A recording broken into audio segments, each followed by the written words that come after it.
Ah, there we go. There we go. Got it. I got it.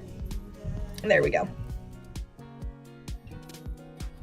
Thank you for telling me about the sound, because I missed that completely.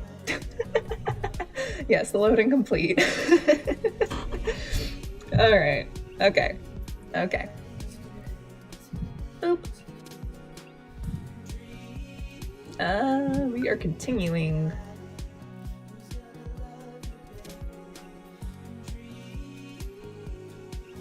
Okay, so this one's a lot. Okay. Okay, we're gonna go with that one. Okay. Had to figure out which one was the later save, because I was like, wait, if that's an auto save. Okay. While I'm doing my afternoon word jumbles, I hear the mail truck pull through the cul-de-sac. I wonder if we got any coupons today. The nice mail person slides a couple letters and a large yellow envelope through the slot. It takes a couple of tries for them to get it in. Hey, my coupons! I take a closer look at the large yellow envelope.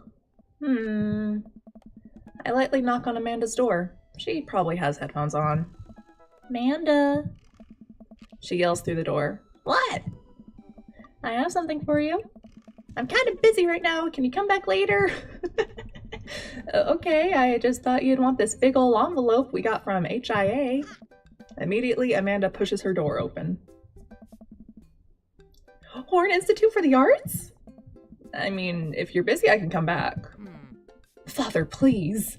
I hand her the envelope, which she tears open with her teeth. Yep, she's my daughter. That's probably bad for your teeth. She doesn't seem to hear me and spits out a piece of envelope. She pulls out a letter and unfolds it. And the suspense is killing me. Amanda's face is unreadable.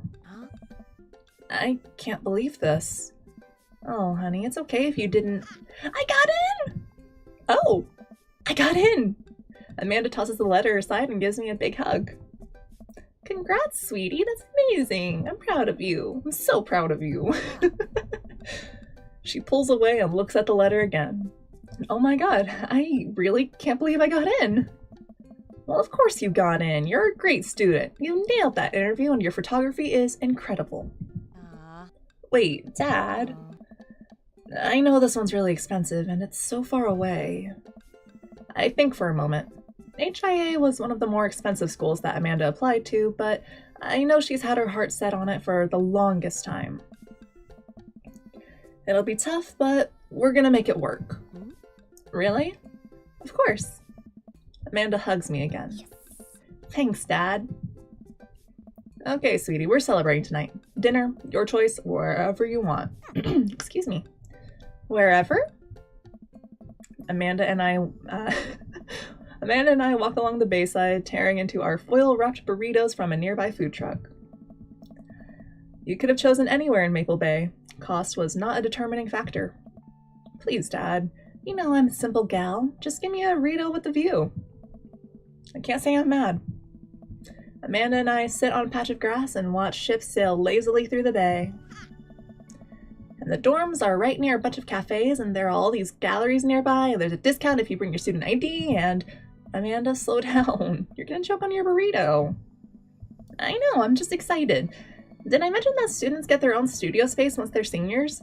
And we all get the professional's photo editing software for free? It's nice to see Amanda so enthusiastic about HIA, but I wish she wouldn't do it in between bites of her burrito. I thought I taught her to chew with her mouth closed. I wonder who my roommate's gonna be. You take a survey online and they match you with someone with a similar major and interests. I bet we're gonna be best friends. Craig and I were. A good roommate can be a lifelong friend. But don't even get me started on bad roommates. Oh no. I'm just kidding, we didn't have a bad roommate. Our only other roommate was a puppy that Craig brought home one night.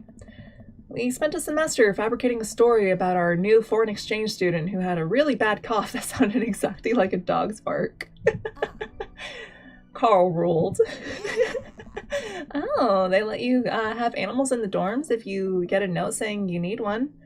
I bet I could forge one. I think I'd get a rabbit. Or maybe a snake? Or maybe both. Would the snake eat a rabbit, though? Yes, it would. Oh boy. I think I'll leave all that up to you. She's so excited. I don't want to disappoint her, but I need to be real for a second. So, you know I had that talk with Mr. Vega. He didn't tell you about the dumpster fire, did he? What? No. I don't want to put a damper on the good news, but I need you to knock it out of the park these last few months of school, okay? If you really want to go to Horns, we need that scholarship money. Yes, kids these days. Also, hi, welcome in, welcome in. I know you can do it. I know you can. I believe at you. Okay, I promise I'll try harder. I pat her on the back. Is that a figurative dumpster fire or yeah. Knowing Amanda, it's probably a real dumpster fire, let's be real. She's my daughter, isn't she? Think you can handle a 14-hour drive to come home for the holidays? There's gonna be some treacherous ice roads to cross. And don't even get me started on the paranormal occurrences. Well, it'll be worth it if I get to see you. My eyes immediately well up with tears. Oh, Dad, don't cry. Sorry, I'm just very, very proud of you. You're all grown up now, and you're such a good person, and I hope you know how important you are to me. Dad, stop. You're gonna make me cry too. It's too late, honey. It's happening. Dad, I can't get tears in my burrito. It's gonna make it taste sad. I pull Amanda in for a hug and kiss her on the forehead. Love you, kiddo. Love you too, Pops. Alright, that was cute. Red flag! My red flag. Hey, buddy, so I have a favor to ask. Oh, Robert invited me over for dinner, And I know it's kind of a faux pas to invite another bro, but I've known the guy for years and I still can't get a good read on him, and I know it's gonna be super awkward if I go by myself. Will you please come with me? Dad crying. Hey. Dad, hey, no, dads are allowed to be emotional. This is good tears. This is good crying. Not red flag, not red flag. This is good. This is good. Trust me, this is what women actually want. They want men who are in touch with their emotions and can happy cry like that.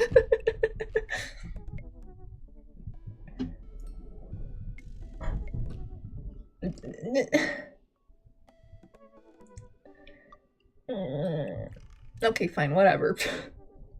I'm not gonna fight you on that, nerd man. I love food. I especially love food that's free. Fun fact, I am very much easily bribed with free food. Or women who are in touch with their emotions and can have... Yeah, exactly. Or non-binary, exactly. People just want people who are in touch with their emotions. That's how we're gonna word it. And can happy cry. Okay, alright. And I don't know why you're so sweaty cooking, but sure. Yeah, dude, I'm down. Thank you! I really hope that's a sweat of relief. Eat that dinner!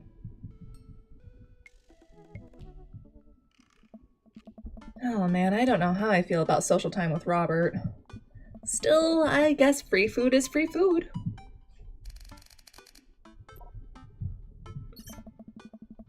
Oh, Craig and I decided to meet up before heading over to Robert's place. Okay. An emoji usually isn't just sweat. No, it is not. And given our canonical dad self here is very inadequate with using technology. Like he's never used technology ever in his life or some shit. Yeah, no, it's not. Craig's waiting on a bottle of white wine. Oh my, so romantic already. Oh, whoa.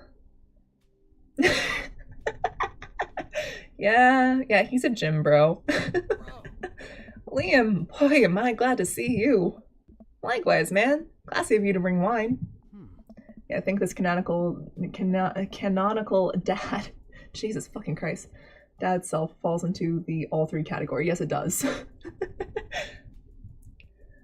Oh, it's not wine. It's sparkling apple cider. Robert literally has a wine cellar, so I think he's good.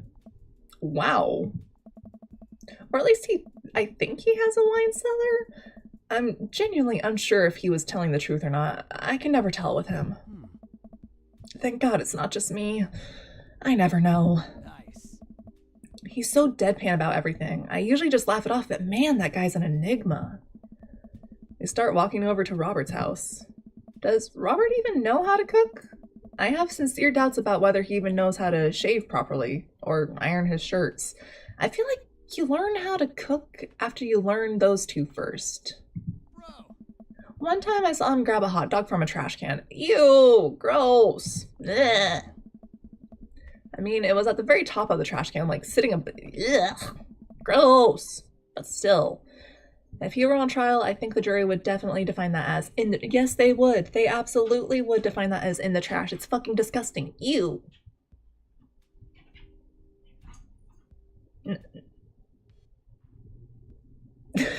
Jesus. Why does it feel like every dad who isn't Craig might have a wine cellar? And you know, yeah, actually, I can see that. Every other dad, yeah. Except for, yeah, I can see that. You're right, you're right.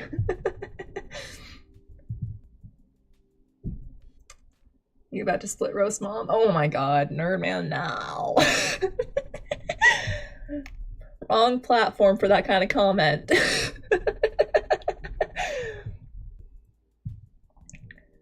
Okay, here we go.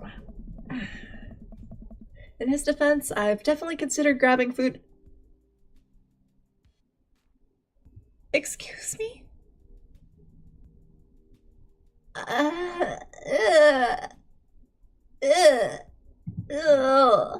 No. Gross.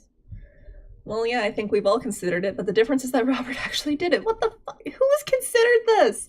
Who the fuck has considered this shit? Who considered? What?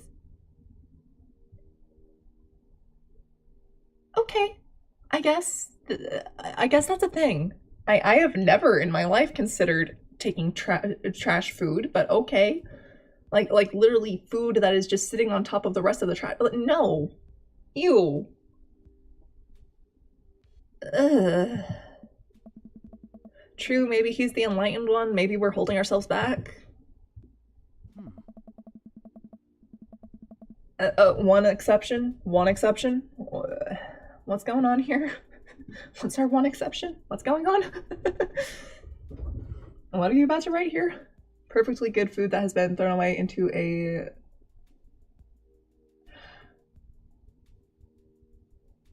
Yeah? I mean... It's still kind of gross, but sure, I guess. I can see that being at least a little bit better. Still gross. Don't get me wrong. But it's at least a little bit better. It's still gross. It's a very fine line. You're right. An extremely fine line. But if that's your one exception, then go for it, buddy. It's not mine, but if it's yours, go for it. All right. Ow. Don't mind me just bumping into my desk. We arrive at Robert's house and ring the doorbell, but the doorbell won't chime. Must be broken. Craig knocks on the door a few times. Bark, bark, bark, bark, bark. Since when does Robert have a dog? I don't know, that's weird. I can hear Robert just inside. 1 second. This is uncharted territory, Liam. What if he's the one making barking noises and there is no dog? Woof woof, ooh woo. Don't say that, we're not even inside yet. Nice. Hi, welcome in, Alex. Hello.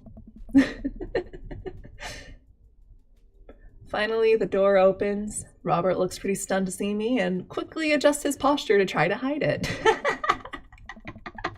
Yeah, we fucked up big time by doing that one night stand with Robert. Oops. Yeah, this is gonna be weird, isn't it? Oh yeah, this is gonna be so awkward. Oh, it's gonna be beautiful though, isn't it? Liam, I didn't know you'd be tagging along. Did Craig not tell Robert I was coming? Come on, Craig. I can leave if there's not... No, it's fine. Come on in. Wipe your feet. We enter Robert's living room, which is a lot more inviting than I remember it being. Make yourselves at home. We can still hear barking from the other room. I didn't know you had a dog, Robert. Oh yeah, that's Betsy. Have to put her up when guests are over. She'll calm down in a bit. Oh. What kind of dog is she? Pit bull. Rescued her from a dogfighting ring a few years back. She hates strangers. If I let her out right now, I'd probably have to take you both to the ER. Damn. Craig and I make eye contact. He raises an eyebrow at me. Oh, okay. But, I gotta go finish dinner. Made osso buco. Yeah, Robert's that daddy. Robert leaves the room, presumably to go to the kitchen. Craig leans in and whispers, "Was the dogfighting thing real or was he kidding?" I think he... I really don't know. What's osso buco? I don't know. Did he make up that word? Until I have osso buco in front of me, we can only assume so. We sit in silence for a second, taking in Robert's living room. Are we about to get sawed? Nah, usually you wake up in those situations. We voluntarily walked into this one. Although he did look pretty shocked to see you. Maybe you being here threw off his plans? It's totally not that we had a one-night stand with him, like the first night that we were here. No, not at all. Nothing like that. What are you talking about, Craig? His murder plans. This is so weird.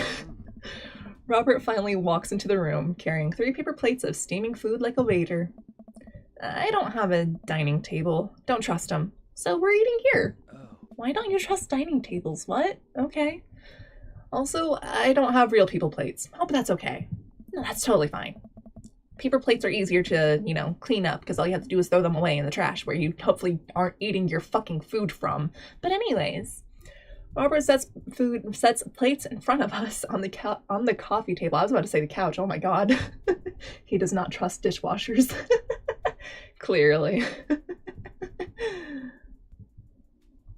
I still can't tell what it is. It looks like a meat, maybe. Lots of sauce. I can make out some vegetables. I think that might be rice, but it could also be pasta. I guess there's only one way to find out. I take a bite. Hey. Oh my god. I take another bite. The medley of flavors in this dish is amazing. The meat is so tender and the risotto, I think that's what it is so creamy. Robert, this is really incredible. You cooked this? There's a pregnant pause? Nani? The fuck does that mean? There was a pregnant pause as Robert formulates a response. Like, it's weird to get a compliment from me. What the fuck is a pregnant pause? I've never heard that. Okay. It means a very inflated pause. Okay. That checks out. That makes sense. Thank you. I fished it out of dumpster behind a restaurant, or at least I think it was a restaurant. You better be joking, sir. I with that smirk, I think you're joking. My favorite meal, whatever the hell is in the pantry with spices. Hi, Softy. Welcome in. Welcome in. Can you believe people just throw this stuff away? I hope you're joking. That smirk tells me he's joking. He's not being serious, but like, I almost gag. Same. I look over at Craig, who looks wary but still has his mouth full. He gives Robert a thumbs up. I'm glad you like it. Oh. Where'd you learn how to cook like this? Worked at a restaurant in Spain for a hot sec. See, now he's being serious. Is he messing with us? I decide to play along. You lived in Spain. After I dropped out of college, I went backpacking through Europe. Crashing on couches, sleeping in hostels, wherever. Totally broke. Worked a couple of odd jobs wherever I could to scrape up together some cash, close enough. One night, I'm eating dinner at this little restaurant just outside of Madrid. I go to pay and realize I spent the last of my money on booze the night before. I'm in the middle of ditching when the manager catches me and puts me to work in the kitchen. Long story short, they ended up liking me so much they offered me a job. Why not, right? Started living with some distant relatives on my mom's side. Over the course of 2 years, I worked my way up from busboy to sous chef. Learned a lot. Craig and I wait for the punchline. What night watchman did he swindle to get back to the States? Who did he con in a game of poker to in the back room of a speakeasy for safe passage in the crew quarters of a cargo ship? No, he's being serious. Anyway, I still love to cook. I don't know what's real anymore, but this food's so good, I kind of don't care. Plus, Robert is actually talking to me like we're two people in the same room, which I guess is nice. That's amazing. It really is, to be totally honest. I wasn't exactly expecting gourmet cooking here, especially not served on paper plates. I don't care about presentation. If the food is good, it should speak for itself. Absolutely, I agree with that. I agree with that. I know people say that you should eat with your eyes first or some shit like that, but like, honestly,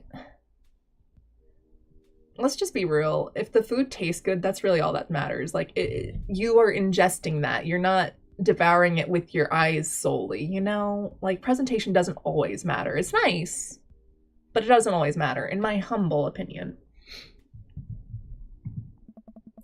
The ossobuco is screaming for itself. And paper plates are just as good as regular plates if you double them up. Hey, is it bad if I ask for seconds? No problem. But save room for dessert. I made lemonberry samarin, whatever the fuck that is. Presentation matters when the food is served. It matters in 8 hours too. Exactly. Well, aren't you just full of... Craig looks over at me. Surprises. Robert winks. You bet I am. No, okay, we're not gonna track the wink, really? Close enough, whatever. You can come over for dinner anytime. Craig. Oh, not me. Oh, okay, I see how it is. Okay, I'm sorry. I'm sorry. I'm gonna go get seconds. Me too. After consuming way more ossobuco than my body could handle, and then really ensuring a later food coma with a generous serving of whatever samarin was, Craig and I decided to head out. Thanks for coming. I'm making an attempt to be more social. Aww. Something tells me he's not going to follow through on that. And if you'll have me, I'm here. Especially if there's ossobuco involved, apparently. Welcome. You've got dads. Welcome. You've got dads. Bonk.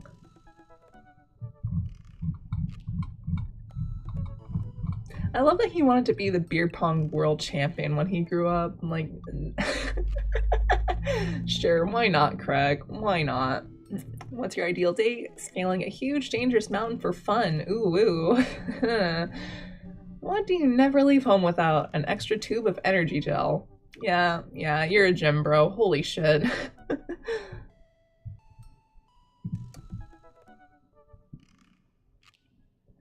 Dad tip 88. Pay your bills early. I really want to get some good quality time in with Craig. Last time we hung out, he was so busy with the kids and fending off flirty moms that I feel like we barely talked. Ever since the first time we hung out, I've been trying to get up a little early for runs. I don't think I'm gonna be as embarrassing as last time. Maybe I'll even be able to catch up with him now. I type out a message to him on Dadbook. Hey man, been training on my run game recently. Ready for round 2? Craig responds almost immediately. Dude, of course. Emojis. I don't know why he didn't just send an emoji rather than type it out. Another message pops into my inbox from Craig. Let's meet up early tomorrow morning for my favorite morning activity, brunch. I type back. Brunch? What's that? Oh no. You run and then you get brunch. Oh, right. You know why he didn't send emojis? Oh, whoa. Craig and I agree to a time to meet in the morning, and I have a chance to spend the evening hanging out with Amanda. So, we doing pizza tonight? Again? Can't we do like a salad night? Hey. Dad, are you on a health kick? Not yet. I formed the committee to examine the possibility of being on a health kick. They haven't returned with their findings. Dad, if you go on a health kick, then I have to go on a health kick by virtue of being under the same roof as you. I don't know if I have the constitution for that. Don't worry about it, the committee is still out. The committee is still out? The committee isn't back with its findings yet. This is a multi-year assessment on several bureaucratic levels. Well, Amanda picks up the phone and stares at me, unblinking as she dials. Hi, yes, can I get an extra large pizza with chicken, bacon, extra cheese, and tomatoes? And a couple of the garlic sauce cups. Fuck, that sounds good. I made sure to eat before stream so I wouldn't be starving playing this, and god damn it. Amanda, you're going a little north here. Oh, right. Can you maybe throw some layers on there or something? Yeah, he's gone on a health kick. Yeah, Rico, I know. It's tragic. Amanda listens for a second. Hold on, I'll ask. Dad, is oregano a salad?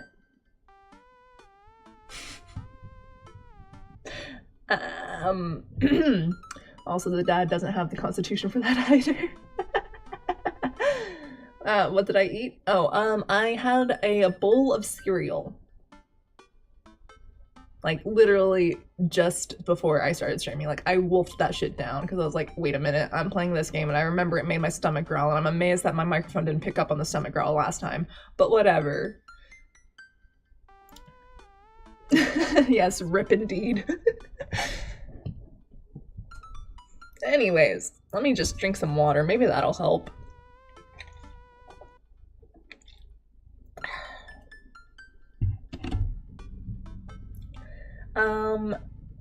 Bowl of dry ass cereal. Hey, I had milk with it.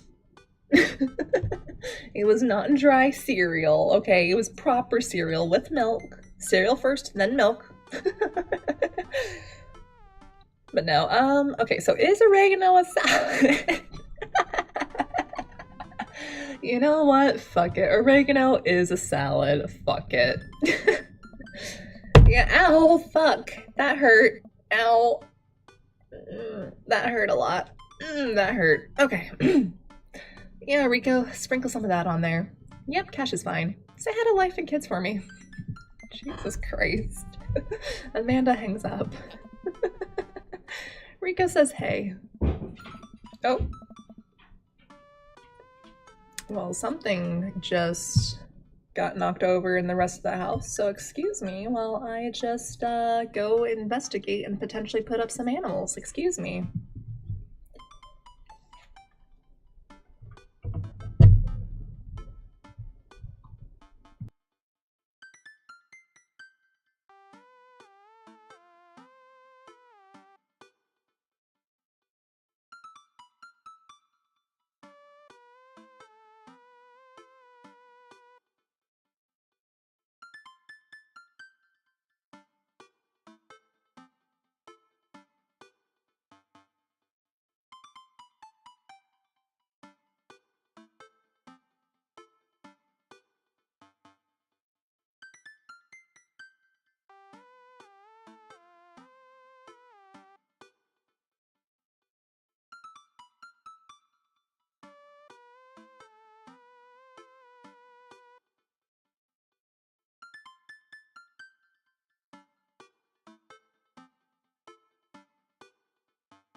Alright, there we go.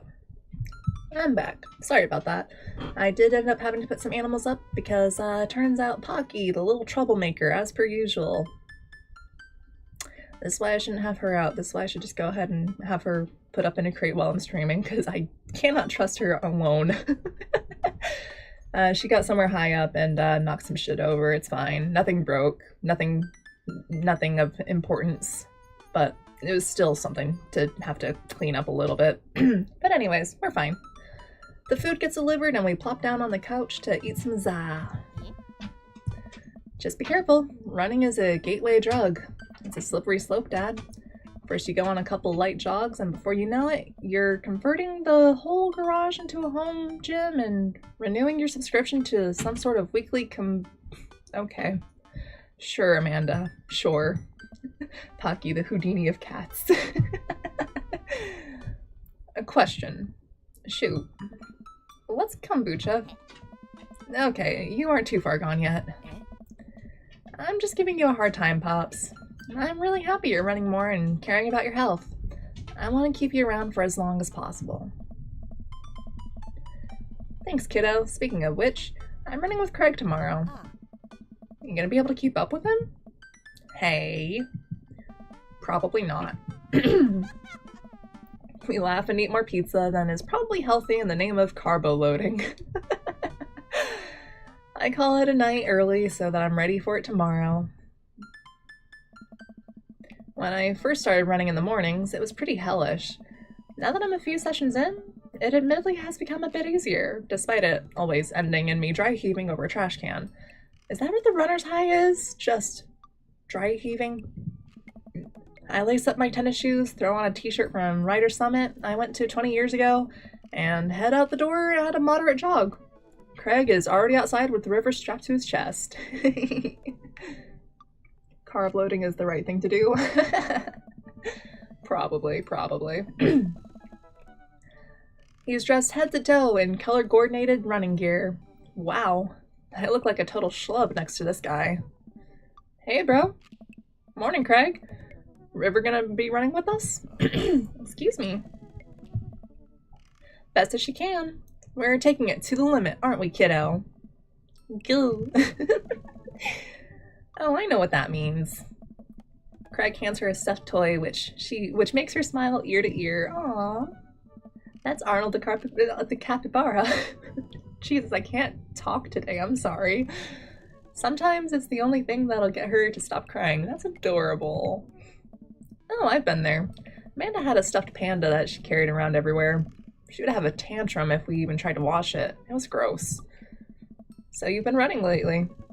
Every morning for 30 minutes. I'm basically an elite athlete by this point. Well, I'll try and keep up. So where are we headed? I was thinking that we could do a couple laps around the park. Okay, that sounds reasonable. Then we'll do some hill climbs up a slope. Okay, I can probably handle that. And then we'll close it off by doing some wilderness survival hike running to increase our agility. I am suddenly struck with the overwhelming need to crawl back into bed. That sound okay to you? I usually like to throw some timed murder sprints in there, but I'll go easy on you since you're a beginner. This is easy? That sounds like something I am able to physically do. Hey. Great, let's get started. Craig and I finally arrive at the park.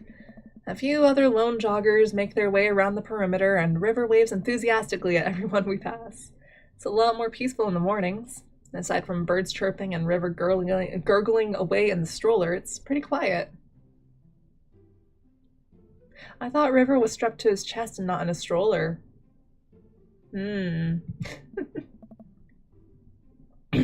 Alright, good warm-up. That was the warm-up? Hey. Let's start the show. But wait. Craig reaches into his bag and tosses me a water bottle. I fumble it, but thankfully don't drop it. Gotta hydrate, bro. Well, you know what that means. Take a drink. Excuse me. There we go. I take a long drink from the water bottle and feel reinvigorated. Man, I don't drink enough water. Neither do I. Hey. I look down and pick up Arnold, River's toy, and hand it back to her. Must have dropped this. Thanks for looking out, bro. You ready? My body is collapsing in on itself. No, let's go. We can do a little bit more. Hope you had electrolytes this morning. Yeah, I hope so too. Whew, boy. We finally finish our however many 10th lap around the park. I'm breathing heavily, but I can't believe I actually didn't lose Craig. Blah, blah, blah, blah. He's even breathing heavily too, which makes me feel a little better. I look down at my shirt and notice I'm drenched in sweat. Huh. Almost looks like a frowny face. That's one. What? Hey. I'm just kidding. Good hustle out there. I'm really impressed. You're way better than last time I launched you off a treadmill. Yeah, man, you really pushed me to my limit just now. I can't believe I held on. Sometimes you just need someone there with you to push you to do your absolute best. I'm glad I could be that guy, bro. Honestly, this is so true. This is so true. That's all I'm gonna say. Who's ready for hill climbs? Plap. There's my little cheerleader. Liam, you ready? Medium length, you bet. Craig takes me to a separate portion of the park where there's a steep hill that seems to go up forever. I strain my eyes to see some other joggers at the top. So, what do we do now? Nice. We run up the thing. That looks like a lot. Liam, there's 2 things you need to know about this hill. 1, don't stop running till you get to the top, and 2, Craig points to the top of the hill. That's not the top.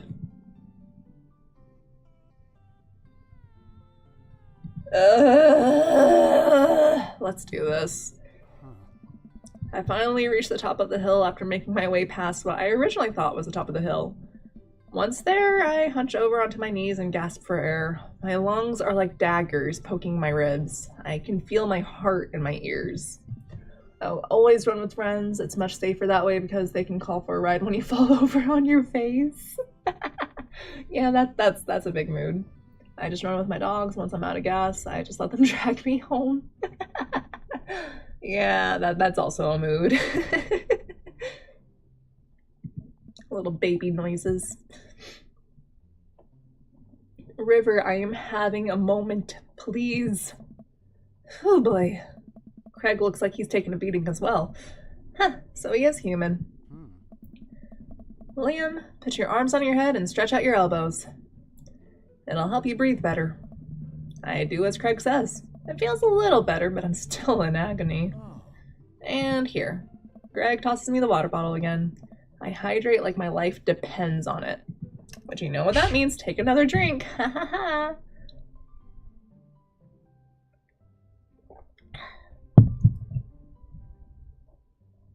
Thanks, dude.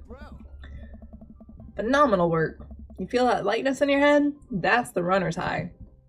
Oh, that's it. I thought it was just, dying. Want to take it slow for a bit? I would like that very much. Yes, please. As we're catching our breath, River starts crying.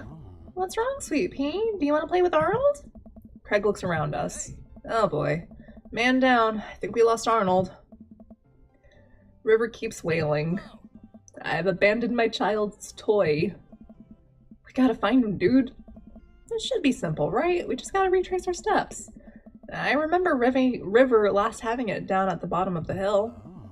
Craig and I jog down the path, searching high and low for the stuffed capybara, which Craig takes the time to explain to me is a large rodent native to South America. We get to the place where River might have dropped it, but it's still nowhere to be found. Looks like we've got a mystery on our hands. Have to get to the bottom of this. I suspect foul play. Looks like this is a prime case for world-renowned Detective Macabre. Dude, it's time for a bro adventure. A bro-venture! We high-five and decide to jog back to the park to see if we can find any leads. So it looks like there's a couple more places to check and some bros around here that we could interrogate. Sounds good. Wait, who's good cop and who's bad cop? I think about it for a second. Well, I think that with your stature and overall resilience, you would make an intimidating bad cop. But on the other hand, you do have an adorable baby strapped to your chest, so that softens the edges a bit. All valid points. I think you would make a great good cop because of your congenial attitude and willingness to try new things. But then again, I've seen how you get when there are too many commercial breaks during a show, so you have the potential to be a scary bad cop. I don't want to have to watch Meat Hell in 3-minute segments with 5 minutes of commercials in between, and they're loud! The commercials are too loud. I just want to watch my shows in peace without people yelling at me to buy wiper fluid and stuff. Is that too much to ask? Bro. Case in point. Let's play it moment by moment. Bro, venture time, come on, grab your friends, we're going to very distant lands. Smart. So, where to, brotective? Let's check the field. That makes enough sense. We wander out to a grassy field at the center of the park. There isn't a whole lot to see, but there are a few figures camped out on a blanket, and the grass could hold any number of secrets. Look for clues. We carefully comb through the field of grass and flowers. Can't seem to find much besides a couple of ladybugs and a nickel. While I'm looking, Craig calls out to me from across the field. Liam! I jog over. Craig is kneeling in the grass, inspecting something. I approach, my heart in my throat. As I lean over Craig, I see it. This is Arnold's leg. I put my hand over River's eyes. No one should have to be subjected to this. Senseless violence. My God. Who or what would do this? I don't know, but I think we might be dealing with something beyond our grasp. I can't look at this anymore. I turn around, trying to wipe the image of stuffing strewn across the ground from my mind. We're running out of time. We may already be too late. Bag and tag it. Let's keep moving. We maneuver back to the field. I guess we're going to talk to these people. Well, let's talk to Matt and his daughter. Carmencita spots us from across the way and waves. She's sitting down with her dad on a sunny green patch of grass. We jog over. Hey, dudes. Hey, bro. We just sat down for a picnic. Want some snacks? Got anything to increase my glycogen reserves? We have apple slices? Thank you very much, tiny bro, but I should be fine. You guys working out? Good day for it. Yep, I'm the picture of health and athleticism. Good transition, Liam. Jesus fucking Christ. Say, you haven't seen a stuffed capybara around here anywhere, have you? What's a capybara? It's a large rodent that's native to South America. Wait a second, how do you know what a capybara is? You wouldn't happen to have had hands-on experience with one recently, would you? We learned about capybaras in 4th grade. I think it's more suspicious that you know what a capybara is. Oh my god, what if I took Arnold? What if I'm the culprit and I just don't remember? I quickly check my body for any Polaroids I might have kept on my person to remind me of who I trust and who not to trust. I saw a memento once and I'm pretty sure that's how it works. Sure, why not? Nothing. But what if that's what I wanted myself to think? No, Liam, don't let them win. I shake off the thought. I saw a couple of squirrels over by that tree, though. I don't know if that helps, but if you want to see some cute squirrels, you should definitely go check it out. Thanks for the hot squirrel tip, Carmencita. Nice. Well, we better get going. Gotta find that capybara before River here has a breakdown. Good luck. Let me get some apples for the road, though. Carmencita hooks me up with some road slices and we're on our way. We maneuver back to the field. Let's check out those squirrels. Where did the suspect say the squirrels would be again? The tree, right? Not a single Nope, none at all. No musical references, nope. Okay. I'm fairly certain she said the tree. Someone wanna like refresh my memory and make sure I'm remembering correctly, because now I'm questioning myself. Did she say the tree or am I crazy? I feel like she said tree. The squirrels should be by the tree, right? Right?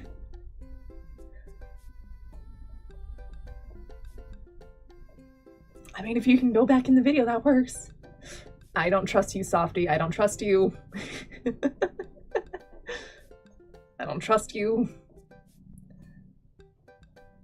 I see that little emote. I don't trust that.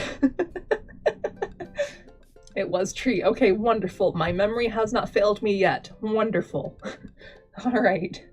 Thank you, Wiry. I appreciate you. Ah, there they are. Carmencita was telling the truth. These are some rad squirrels. River seems happy. This may have bought us some extra time. We maneuver back to the field. Should we interrogate River? Should we do it? I kind of want to, but should we? You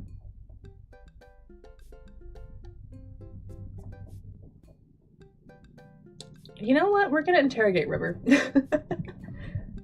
Wait, let me try this. It's always the culprit you least expect. Oh no. Oh no. Do a Batman on the baby interrogation for the lulz. Exactly, we're doing interrogation for the lulz. I get eye to eye with River, who still looks like she's on the verge of tears. Aww, good cop, good cop. Hey, sweetie, believe me, nobody wants to find your capybara more than me, but we need more clues, and I think somewhere in that baby brain of yours, you might have something that'll lead us to the perp. So what do you say, kiddo? I turn to Craig. We're getting nowhere with the witness. Alright, time to find another spot. Where to now, bro? Let's go to the playground. We make our way over to a small playground at the edge of the park. A couple of kids are playing on the jungle gym while parents watch on a nearby benches. Over on one of the benches, I spot a familiar face. Let's look for clues. Craig and I, two grown adults, walk into the playground and begin examining it meticulously for clues. There's no forensic evidence here, no stray capybara hairs at least. After searching fruitlessly for some time, we look up. All of the parents are staring at us. We smile and wave as we awkwardly slink away. We head back to the playground. Let's interrogate Joseph. Let's see what Joseph's up to. We jog over to Joseph, who seems to be engrossed in his book. Joseph! He nearly drops his book. Hey guys, didn't think I'd see you two out here. Liam, are you exercising? Sure am. You know me. I just love to run and to be healthy. It's my kind of my whole thing. What are you reading? Oh, just a book of knots and rope tying. Ooh. Ooh. Oh, oh my. For boats. Boat ropes. Are you sure about that? Are you sure? Right. Say, you didn't happen to see a stuffed capybara around here? What's a capybara? Oh. Yes, this is the oh whoa we had speculated about. It's a large rodent that's native to South America. And Joseph thinks for a second. Oh. Haven't seen one around. I'll tell the kids to keep an eye out. Your kids are here. Hey. Joseph looks around. They were here a second ago. Must have gone exploring around the park. Do you know where they could have run off to? Oh. They're kids. They get into mischief sometimes, but they always come back. Thanks for your help. That sounds a little suspect. Thanks for your help. That sounds a little suspect. I don't know what to go with. Do I have something that I can use as a coin toss right now? I do not. Shit. I have nothing around me that I can use as a coin toss, really. Okay. That's fine. I'll pull up a virtual coin toss. Unless someone in chat wants to... Oh, there's a hold on. I see hold on. What am I holding on for? While I'm holding on, I'm gonna go ahead and just casually pull up a virtual coin flip. Hold on. Up.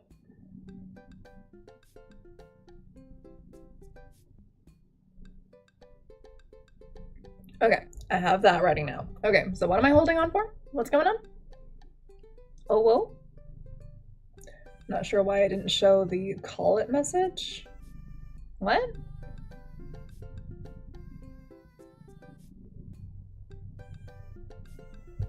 Okay, well, heads will go with thanks for your help, tails will go with that sounds a little suspect. Let's see what we get. Up. Heads, we got heads. Alright, thanks for your help.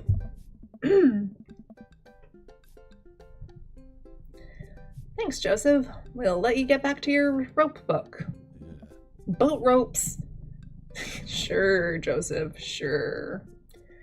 We head back to the playground. Try to calm River down, I guess? This is a pretty nice playground. Might as well get a couple swings in. What about Arnold? Maybe having a little swing might calm River down. Might buy us some more time. You're right. She's about to go nuclear. This might prepare her for the possibility of us not being able to find Arnold. Life is cruel and tough, but at least we'll always have swings. Yes, don't crash on the kids. Adam's family values.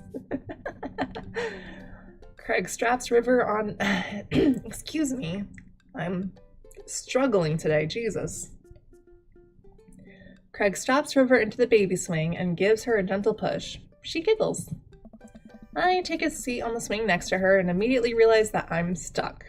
River seems to love that. Craig eventually helps me out of the swing and we decide to get back to the investigation. We head back to the playground. I see that we can still interrogate Joseph.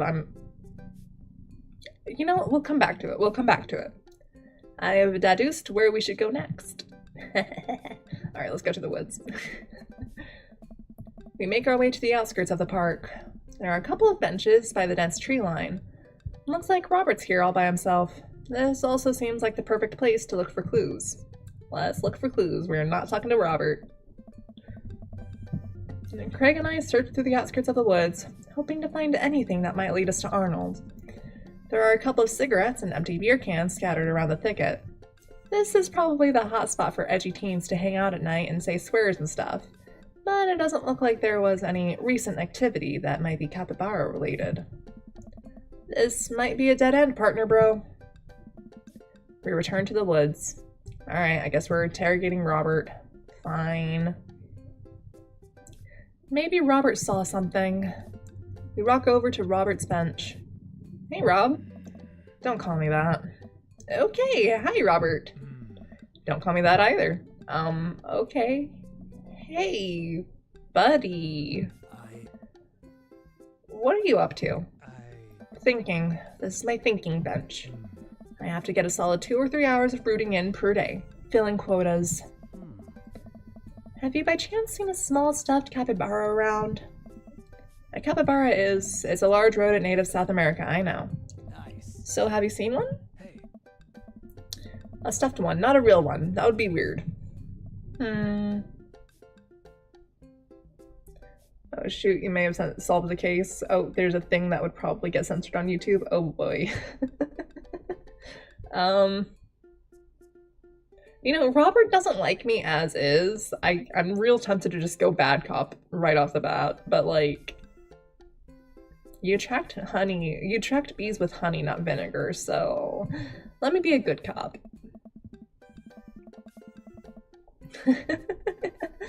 Referring to Robert, yes, I see, okay. I see what you're saying now, gotcha. Listen, We're going with it anyways. We're going with a good cop anyways. We'll figure out what we're gonna do as a good cop. Come on, Robert. The sooner you tell us what you know, the sooner we can let you go back to brooding. Bad cop time. Robert, if you don't help us, I'm gonna put you in a headlock. Is that a threat or a promise? Ooh, woo. Whoa, slow down. Back off. We return to the woods.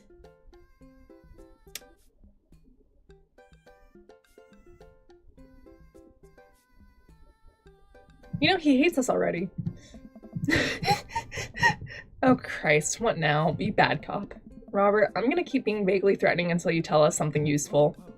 I told you I haven't seen a capybara. What is you guys' damage? Damn, again. Alright, fine. Clock's ticking, dude.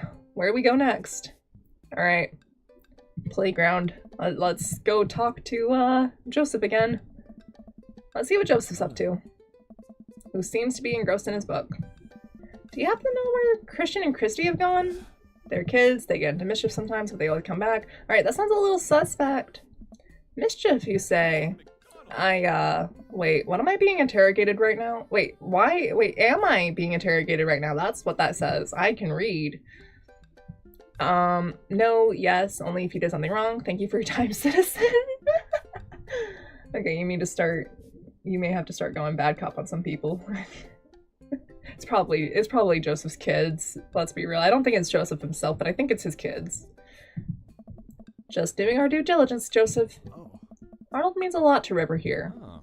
I mean, you're more than welcome to ask Christian and Christy. I imagine that they have their ears to the ground on all the latest playground drama. They might be somewhere around the woods. You bitch. Boat ropes. I'm exhausted. Craig is exhausted. Ah, buddy. I got a rain check on brunch. God damn it!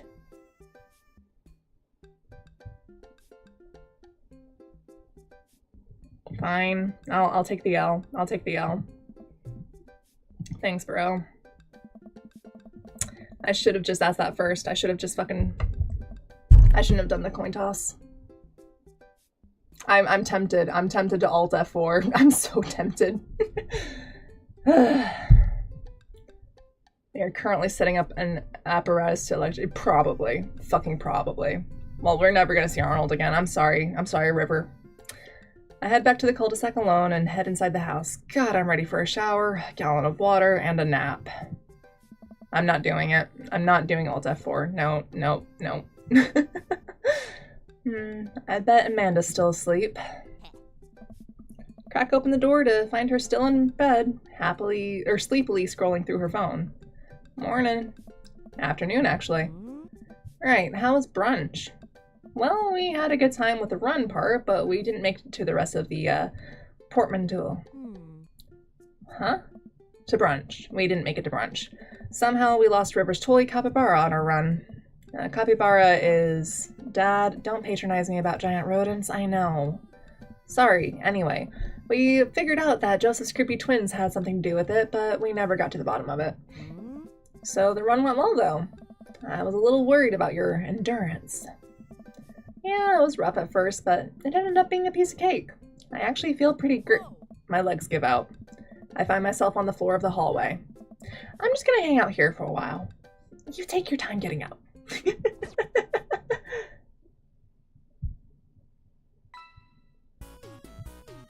Oh no, a lot of the other dads didn't know what a capybara was. Yeah, not the best. But I'll take a B. It's better than a failing grade. I'll take a B. Also, is the player being called out again? Probably. Well, it's been a long day. I'm just about ready to pack it in. After a few bites of ice cream from the freezer, I turn off all the lights and walk down the hall to my room. I wonder if Amanda's still awake. That kid needs some sleep. As I pass by her room, I can hear a faint sound, but can't quite make out what it is. I get a little closer. Is she crying? I gently knock on the door. Hey, Amanda. The crying immediately stops. Not right now. Her voice sounds strained. She sniffles. I need to make sure she's okay. I open the door. In the dark, I can see Amanda's outline in the middle of her bed, knees hugged up against her body. Is everything okay? I don't want to talk about it. From what I recall, this is a lose-lose situation. Like, if I push her, then she's gonna push me away. If I leave her alone, then I never get to figure out what's wrong with her. From what I recall. So...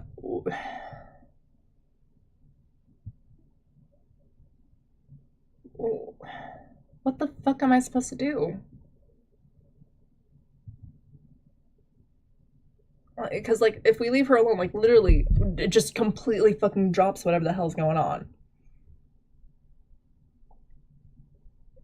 I guess I could coin flip again. I guess. Be clingy. Alright,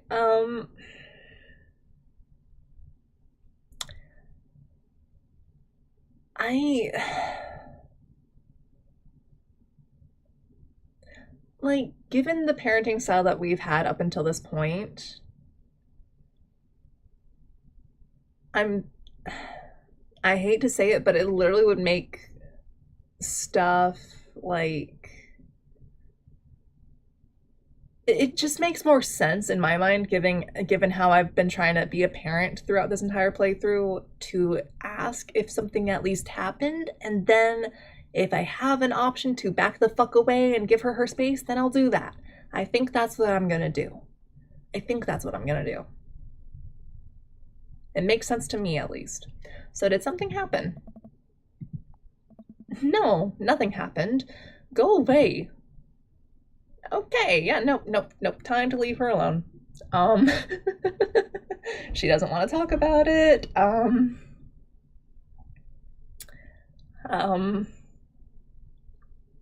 I could pursue, but I don't want to push too far.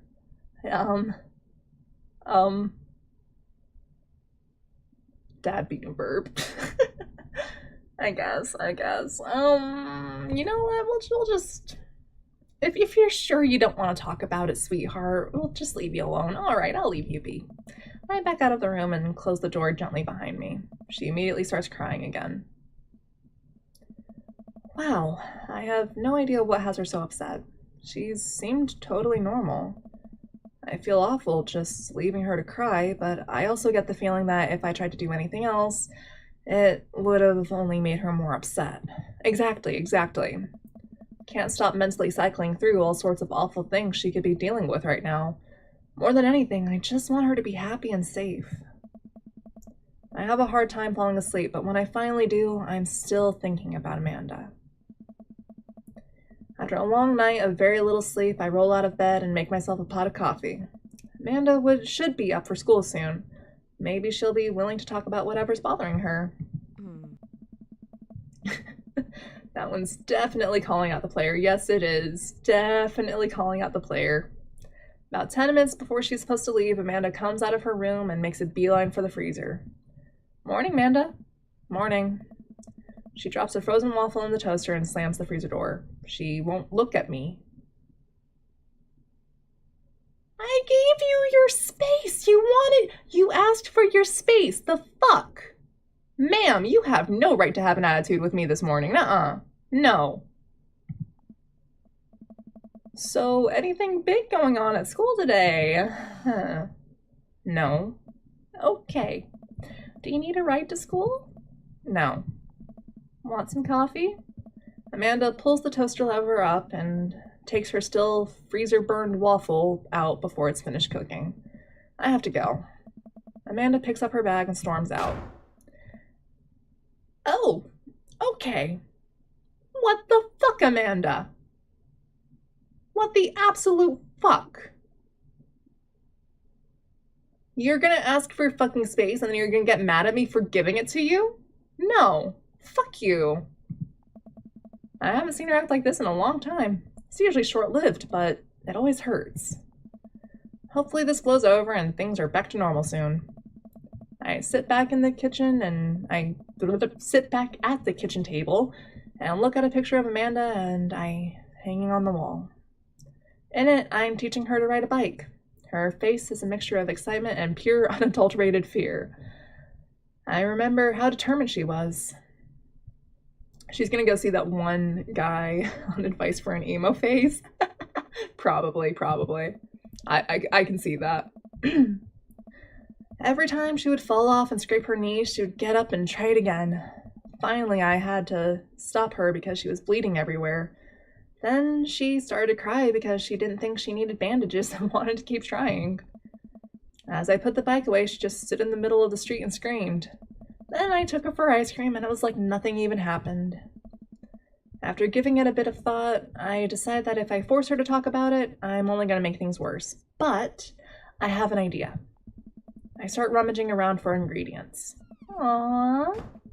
I hear Amanda walk in the door. Instead of heading for the kitchen like she usually does, she makes a beeline to her room. She's clearly trying to avoid me. If you had to guess, the only way to prevent the emo phase is to... No.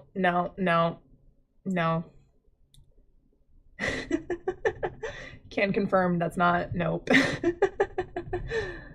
Unfortunately.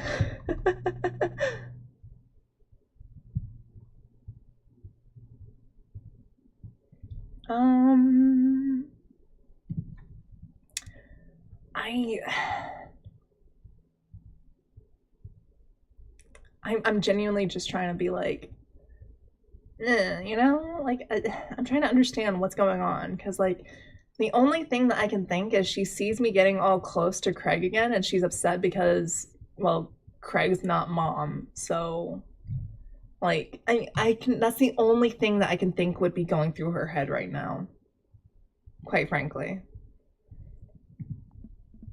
Hey, Pumpkin. What? Can you come here for a sec? There's a moment of silence. She should have been upset earlier, though. That's what I would assume. But I don't know. I don't know. Hopefully we get an answer here. Hopefully. I don't think we will, but hopefully we will. Yeah. I wanted to say sorry about last night. I'm just worried about you, kiddo. I get scared when I know something's wrong, and I get even more scared when I feel like I can't do anything about it. Dad, so just whatever it is, and you don't have to tell me if you don't want to, but whatever it is, just know that you have a dad in your corner who wants you to be happy. Oh no. Honey, you know I'm bad with words, so I was hoping I could speak a language we both understand. I pull a cake out of the refrigerator and place it on the table. Hopefully the frosting is set by now. Ta-da! Dad. Oh, this is so cute! Okay, this is cute. It took me a really long time because I ran out of red frosting somewhere around sad and had to start over, and this is beautiful. It's strawberry. Amanda gives me a big ol' hug. I grab some plates and forks and serve us up some delicious cake. So, it's really stupid. What is? This whole thing. I know I've been really weird lately, and there's just... I don't even know how to explain it. I feel like I might have to make you a chart. I'm listening. Do you want me to take notes? I guess I should start from the top. So, you know how Emma R's... Wait a minute, am I actually getting... I'm getting an answer? Excuse me? I did it right this time! Holy shit, I'm proud of myself. Okay, I'm getting an answer. Hey! So you know how Emma R is going to the fancy art school in California, right? Emma R... Shit. The best friend, the other one. Because Emma P was the one who pooped in Dead Goth and Beyond, right? Fuck. Shit, this would be in the last video. Fuck. Fuck. I'm gonna say the best friend. Yeah! Look at me! Fuck yeah! You got it. Wow. Proud of you. Anyways, ever since she got the acceptance letter, I've been feeling like she's drifting away, you know? And she's been spending a lot more time with Grace and Emma P.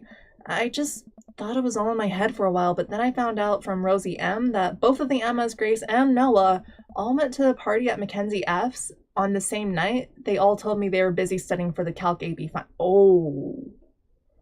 Shit, I'm sorry, girl. I've been there. That hurts. That hurts a lot. I know all too well how bad that hurts. I'm sorry you're going through that. Oh, God. Yikes. So, another important piece of information is, God, this is embarrassing. I have a crush on Noah, and that's a thing. What? Whoa, I had no idea. Definitely did not know that. Okay. You're a bad liar. So are you. I learned from the worst. Anyway, so the only person I told about the crush was Emma R, and she promised not to tell anybody. I didn't confront them about the party thing because I didn't want to start drama, so I just keep quiet and keep going about my business. Yeah? Amanda sighs. And then one day I invite everybody out to get nachos at the mall, and after not texting me back for like 2 hours, even though none of them have ever put their phones down for more than like 60 seconds, they all say they're busy, like simultaneously. So I tell them, never mind, I'll just eat nachos at home, right? But we were out of chips and I really, really wanted nachos. Totally understandable. Totally understandable. So I go to the mall anyway. I go to the food court, and who do I see there but Grace, Emma P, Emma R, and Noah, all hanging out together and eating nachos without me. What? It gets better. I'm standing by the escalators watching them, and I realize that Noah has his arm around Emma R, which is kind of weird, right? But then they kiss.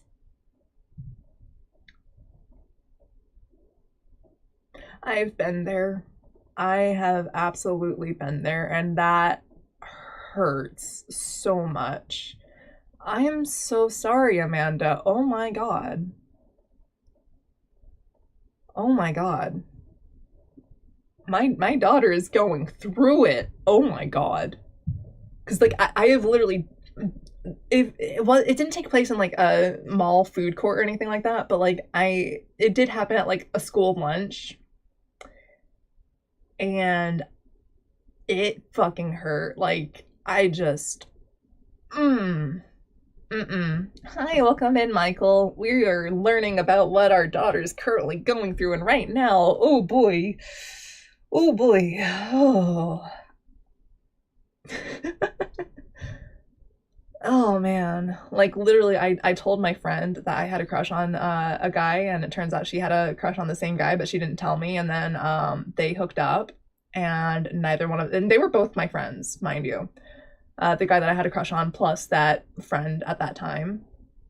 Yeah, no, they hooked up, didn't tell me, and instead tried to do this like little sneaky, oh, if we just don't tell her, she'll never know. She'll never know.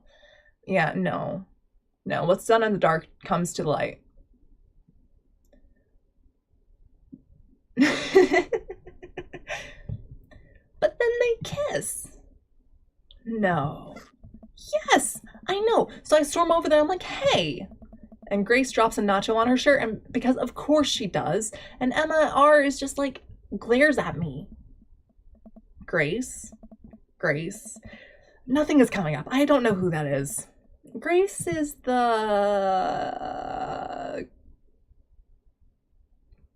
gossipy? Is she boring or is she gossipy? I don't know. Oh God. Panique. Okay. I don't think she pooped the bed, but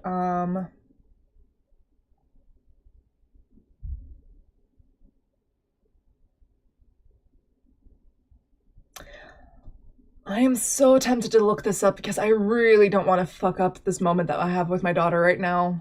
I really don't want to fuck this up.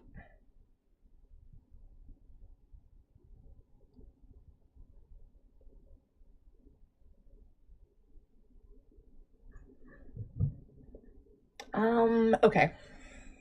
I'm genuinely weighing my options right now because I'm like, okay. Reference charts are a parent's greatest ally. Like, absolutely. Absolutely a greatest ally. Holy shit. This running joke hits home. My mom also doesn't know who the people I talk to are. Yeah. It's kind of the opposite with me and my parents. I have no idea who the fuck they're talking about. But like, oh no, you know them, you know them. I'm like, no, I haven't. Okay, whatever you say, Mom. Whatever you say, Dad. Okay. Apparently I know these people. But somehow they know who I'm talking about almost all the time, so, like, I think only 1 out of 10 times, yeah, 1 out of 10 times they don't know who I'm talking about. To remind her that one of the Jacobs I know detonated a sink. Oh, wow. Detonated a whole ass sink. Damn. Excuse me. Okay,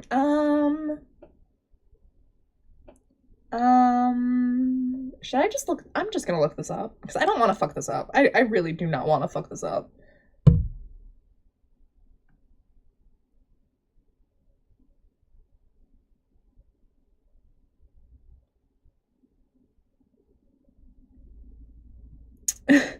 When she was in school, I had no idea who my sister's friends were because she had exactly this kind of shit going on and they'd cycle in and out. Yeah. Yikes. Okay, okay, so my instinct was right. She is the gossipy one. Okay, that is the only thing I'm looking up. At least for this run. I know! Grace is the one nobody really likes, or I guess that's me now. But anyway, nobody will say anything. I'm just like, you guys suck. Which I realize is not the most eloquent thing to say, but I was very angry and really embarrassed, and I just wanted to get out of there. Fine, playthrough over. 100% speedrun is now go. No, nope, nope. I just don't want to fuck up this part. So I left without nachos, might I add, which only further contributed to the shitty day, and immediately drafted a super long text to the group chat asking them why they've been so weird. And I wrote another one to Emma R asking how long the Noah thing's been going on, and sorry, I know that's a lot. You still following? I have no idea what what did Emma say? Oh, okay, get a load of this. Emma R says, you know what, let me just read it to you. Amanda pulls out her phone and reads, word for word, an arduously long string of text messages. Can you believe that? I cannot. I care so much about Amanda's social life and mental well-being, but man, do I not understand what she's talking about. This is all beyond me, but I'm trying my hardest to be supportive. They were dating in secret for like months. So I told her that she's been doing that she's being a really terrible friend, and she's like, well, if you think I'm so terrible, then just stop being my friend. And I was like, okay. And then she left me on red, and then, wait, left me on red? What's that? Oh, like, she saw my message and didn't reply, and I know because there are read receipts. I don't know what read receipts are, but I'm just gonna nod and pretend I understand. Gotcha. So while this is all happening, I'm talking to Emma P about how mad I am because she's at least being kind of reasonable, and I'm venting to her about how pissed I am about everybody and stuff. And then out of nowhere, Noah texts me and is like, how could you say that about me? And I'm like, say what about you? And he tells me that Emma P sent screenshots of everything I told her to the group chat and I got kicked off. That I got kicked out of. My bad. Alright, I think you lost me at screenshots, but that definitely sounds bad. There's so much more, but honestly, it's all just really stupid teenager stuff. The bottom line is that everybody dropped me, half my grade hates me, and now I have no friends. Okay, at least I didn't have half my grade hating me over the situation, but Jesus, I'm so sorry, Amanda. I'm sorry. Amanda, I'm so sorry. I almost expected it from everybody else, but Emma R's been there since Mom died. I can't believe she would just stab me in the back like that. I'm not even mad that she's dating Noah. I'm just upset that she lied to me about it for so long. Amanda stabs at the remnants of her cake. Okay, I take it back. I'm kinda mad she's dating Noah. Like, what did I do wrong? Why did everyone suddenly decide I'm not cool anymore? Yeah. Why wasn't I enough? I don't understand. And as mad as I am at everybody, like, I miss them, Dad.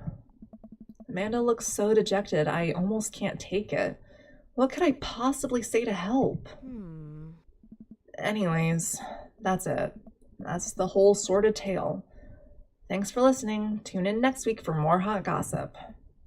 Wow. I know, it's pretty dumb. It's not dumb. It's not. No, it's a stupid thing to be. No, it's really not. You trusted those people, and they just destroyed that trust that you put in them. That is a perfectly valid reason to be upset. They hurt you. That is a valid reason to be upset. Hey, maybe detonating a sink will cheer her up. Maybe. Amanda, your feelings are real. Don't ever be mad at yourself for having feelings. I guess. Unless you've secretly been a robot who's been approximating human feelings this whole time? Dad, if I was a robot, I would have transformed into a monster truck a long time ago. But seriously, I know you probably don't want advice, but I feel like it's my duty as a dad to bestow upon you a few nuggets of fatherly wisdom. Real friends don't do that. When you get older, you start realizing the sort of people you want to associate yourself with. Or, why did I read it like that? Why did I read that like that? Oh God. When you get older, you start realizing the sort of people you want to associate yourself with. Do you really want to surround yourself with people who would do something like that to their friend? It takes a lot of work to find and maintain meaningful friendships. It took me a long time to figure that out myself, and I wish I had learned it sooner. If the other person isn't putting in the effort to show you how much they care, it's not worth it. You're not beholden to being their friend. There's never a situation where you think, man, I sure don't want to blow up a sink. Okay, Michael, I'm gonna take your word for that one. I'm just gonna side-eye you a little bit, I'm not gonna lie, because Ultimately, I think this says way more about their character than it does about yours, because you're amazing, and if they can't see that, well, that's their problem. I'll keep that in mind. I look down at the table. Did we just eat that whole cake? Yes, we did just eat that whole cake. Well, good talk. Amanda gets up to go to her room. Before she closes her door, she turns around. Hey, Pops. Yeah? Thank you. You are always welcome. Love you, Amanda. I love you too, Dad. Aww. Aww. Oh my God, that was so cute. That was so cute. Welcome. You've got dads. Oh. Hey, Liam, what are your feelings about poker?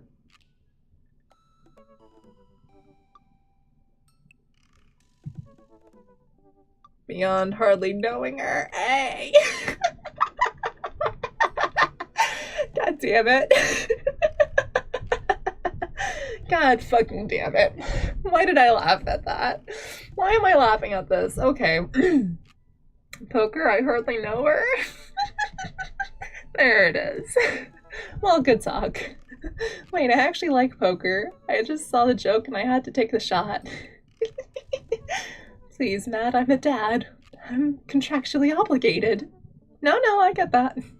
Anyway, we've been playing weekly poker games and I figured I should send an invite your way. Aw. That sounds great. I love losing money. Cool, dude. See you soon. Lose that money. Gas is cheaper in the suburbs.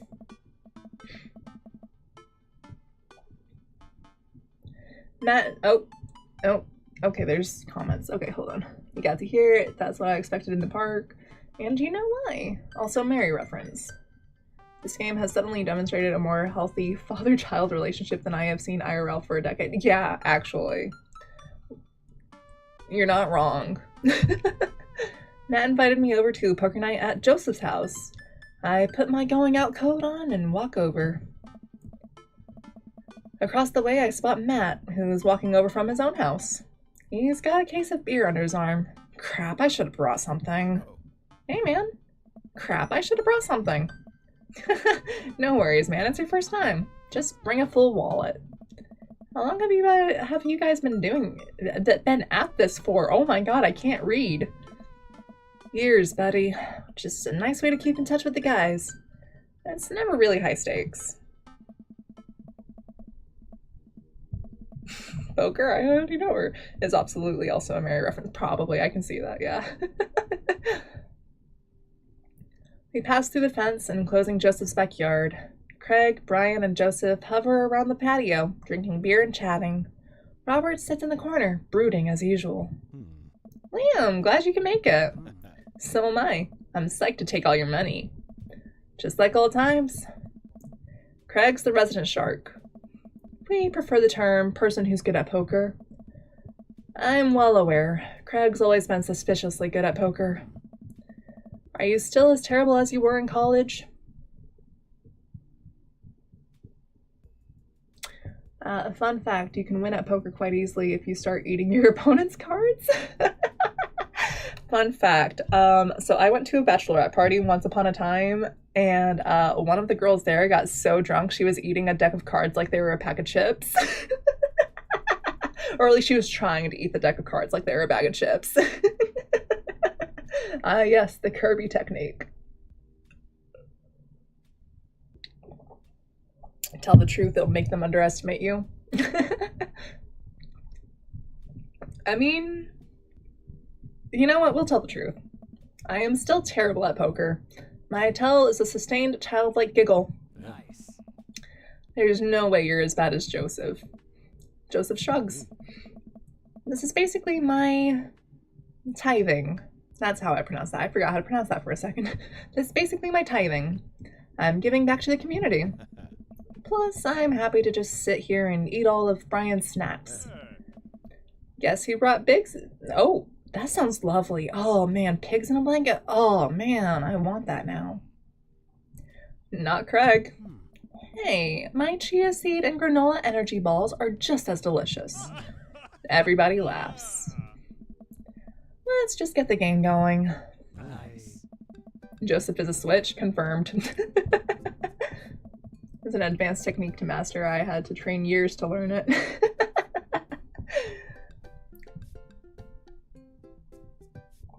We all take a seat at the table and Matt starts dealing cards. The first couple rounds go by easily as I'm getting the hang of things, but it's obvious that Craig is running the show here. Craig, how did you get so good at this? It's pretty easy. You just start getting a feel for everybody's tell. Like, Matt will scratch his ear. Hey. Brian adjusts his pants when he's trying to lie. Now wait a second. And I think you just loudly announce to the whole room when you have a good hand. Yeah, yep, that's me. What's Joseph's tell? Everything. Literally everything. That man is an open book. He couldn't lie if he tried. Well, at least I have God on my side. See, you can't even say that with a straight face. What about Robert? Honestly, the man's an enigma. Robert raises his glass of whiskey to us in a solemn salute. I think he'd wipe the floor with us if he actually tried. I'm just here because I enjoy the company. Robert pulls out his phone and stares at it. Robert, is that a flip phone? Yeah. Hey. What, are you a drug dealer now? Yeah, what do you need? Horse? Speed? Tijuana Johnny's? Jesus Christ. You just go, look, an eagle, and point in some random direction to distract them and then swallow the cards whole. See, cereal is not enough for this game. No, it is not. I should have eaten more than just cereal. You're right, you're right.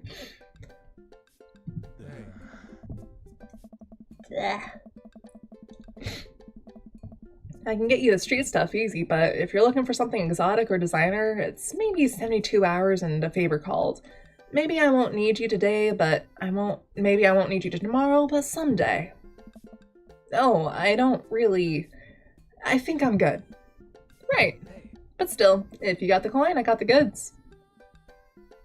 He's being serious. He's not smirking. He's being serious. Oh god.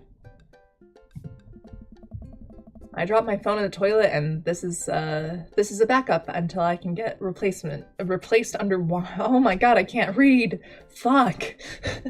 I dropped my phone in the toilet, and this is a backup until I can get it replaced under warranty. There we go.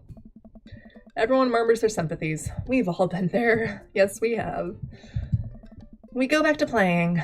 I really gotta stop eating those pigs in a blanket. Pigs in blankets? I don't know. But they're very good. I think there might be cheese in— oh man! Oh, I'm hungry! I want! God damn it. Ugh. Oof.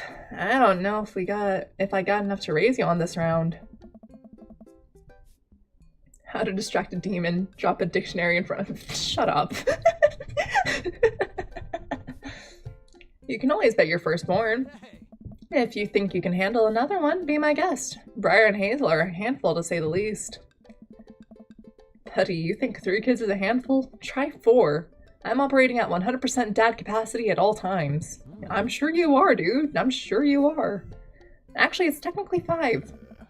Christine saw a commercial for one of those dolls that poop and without asking and wouldn't stop asking for it. We ended up getting it for her birthday, but she's so grossed out by the fake baby poop that she makes me change its diapers. So now I'm changing the real baby and the fake baby? Oh my god. Truly a struggle of a dad. Jesus. I see the video game keeps up the trend of bringing up delicious food and making the player— yes, it does. It is keeping up this trend, and I hate it because I'm so fucking hungry. God, I ate before I streamed. I ate before doing this in an attempt to not be absolutely starving by this. But here we are. Here we fucking are. Apparently I need to eat more than cereal before I play this game. Noted. Anyways. There's just a lot of poop in my household right now. Yeah, don't remind me about my day yesterday. Who needs kids when you have pets? That's all I'm gonna say. Daisy got one of those a while back. One night I walk in on her after she tried to take the doll apart to see how the poop mechanism worked, but then she couldn't put it back together and started crying. Poop everywhere. Fake poop, but still. That reminds me of— wait, do we all have poop doll stories? Everyone nods in agreement. Guys, I really don't need any more poop in my life than there is already. Can we just get back to poker and not talk about poop? Matt deals another hand, and we quickly forget about the poop. We run out of pigs and blankets, and so we switch over to Craig's healthy snack food. It actually isn't terrible. These kale chips are phenomenal. We should sell these at the coffee shop. It's my own recipe. I'd be happy to give it to you guys. I can see it now. Pierce the Kale Chips. Pierce the Veil is a popular post-hardcore screamo band out of San Diego. We all look at Matt, confused. I know who Pierce the Veil is. They're good. Okay, fine. I don't know if I should. It's maybe not any of your wheelhouses. How's the shop nowadays? Busy as ever. I'm toying with the idea of hiring on another person to work the counter, but I haven't found a good candidate. If Amanda's looking for a summer gig, let me know. That's really nice of you, but I think she's been burned too badly by coffee shops before. Literally, not figuratively. Matt cocks his head to the side. Matt has failed the vibe check. And then 9-inch kale chip. Oh, I hate that. I hate that. No, you're right. Pierce the Kale Chips was better. We get down to the final hand of the night, and it's Craig in the lead by a landslide. Joseph has long since lost all of his chips and has taken to tidying up, refusing any help from the rest of us. Brian deals us all cards. So, what's it gonna take for Robert to give a damn on this round? Robert looks up from his half-empty glass of whiskey. Do you really want to unleash the beast? Well, now I'm curious. I'm curious too, shit. I got a long history of being a gambling man, but I'll only do it if you make it interesting. None of this penny chip nonsense. I got a Lily's 18-year single blend sitting in my closet right now. Was saving it for when River turns 21, but I'm willing to put it up as collateral. So. Now you're talking my language. He throws the keys to his truck on the table. Oh my. For Robert to care, you have to put your ass on the line. Exactly. That's exactly what's going on right now. She's seen better days, but she can still pull a tree trunk out of the ground. Nope. Myself and everyone else at the table immediately folds. Nope. Abso-fucking-lutely not. New objective, defeat Robert. Deal the cards, Bry Guy. Are you guys sure you wanna... You heard the man. Deal. Brian deals the next round of cards. Craig stares daggers at Robert, who casually sips his whiskey. So I know what you might be thinking. Robert put his old workhorse up for grabs. His only mode of transportation. At times in his life, his only home. How could he be so sure of his abilities in gambling? I'll tell you right now, Craig. I wasn't always like this. I was a lot like you. Smart, talented, cocksure of my own luck. Great biceps, but it didn't last long, though. I lost everything in a game of Pai Gao in the back room of Shenzhen's tea house on what I thought was a 3-day business trip. Everything. Gone. Clothes, money, identification, you name it. I woke up in a ditch near Xiaoshui Park and had to make my life new from there. It took me 3 years to beg, borrow, and steal my way back to American soil. And in those 3 years, I saw the greatest depths of human fear, loved deeper than I ever had, and lost it all many more times over. I've seen my own death, Craig. I know how I die, and it's not like this. So, let's make this more interesting.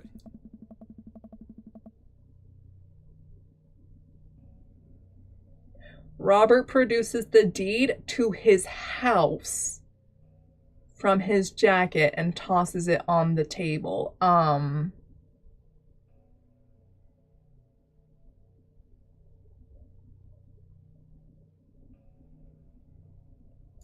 Are you sure about this? I'm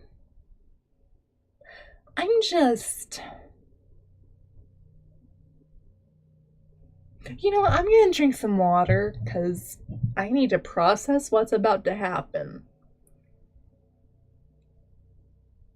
Let's steal his house? Oh god. I'm just gonna drink some water.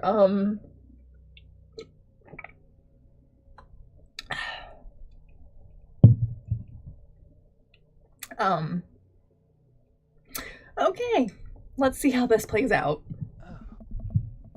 All I have and all I am. Are you prepared to go the distance? Craig wipes the sweat from his brow. He studies Robert's face intently, searching for any sort of tell that he can find.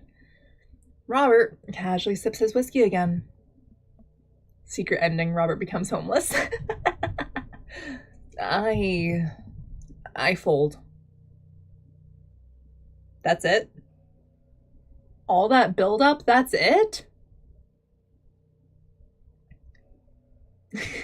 Got a call that disrupted the stream and still got back while I was processing. Yeah. Listen, it takes me a long time to process some things because, like, okay, that's a pretty big step. Like, are you sure you want to make that kind of a step? But, like, okay, sure, why not, I guess. Craig folds, and everyone erupts. Fine, fine, the whiskey is yours. And that's why you don't dance with the devil. So what was it? Were you bluffing or did you have the cards? That's for me to take to my grave, fellas. He did not have the cards. He didn't have the fucking cards. He's bluffing. Next week, boys. Next week. You got it. I'll be there. I almost had a heart attack, but sure thing. This has been very relaxing, and I sincerely doubt I will wake up in a cold sweat thinking about it tonight. Keep working on that poker face, Liam. We all say our goodbyes and head our separate ways. Welcome. You've got dads. Welcome. You've got dads. Alright, Craig. Let's go! You know what they say about third dates? They get pretty serious. You might not have time to browse dad book for a while. Are you ready? Yeah? His tell is grandiose stories about events that may or may not be real. I believe it that. I believe that. Took some time for our schedules to line up, but I was finally able to find a weekend where Craig and I could go camping. That sounds lovely, actually. I want to go camping. He always stays so busy with work and the kids, but it's good to know that we'll just be able to spend some time relaxing together in nature. Since our first run, I've managed to go on regular ones with Craig. I mostly do them because it seems like the only time we get to hang out, but the added benefit is that I've seen a lot of improvement in my health. I was able to sift through the attic and find my old camping gear from the college. Craig put me in charge of bringing the sleeping bags and the tent while he takes care of the food, so I double-check to make sure everything is ready to go. Craig should be here any minute now. Amanda's going to be spending this weekend on a school trip to our nation's capital. She hasn't been away from home without me for longer than a day since she was 14. I hope she isn't feeling as nervous as I am about it. Hey, Amanda Panda.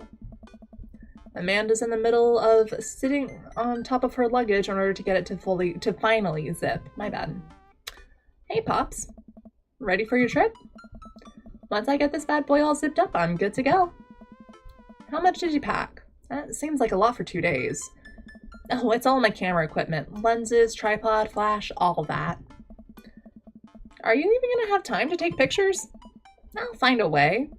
I need to get some good shots for my series on national monuments. Ooh, what's the series about? It's one of those internet series where I imagine Disney princesses as founding fathers. What? I'm kidding. Nobody likes those.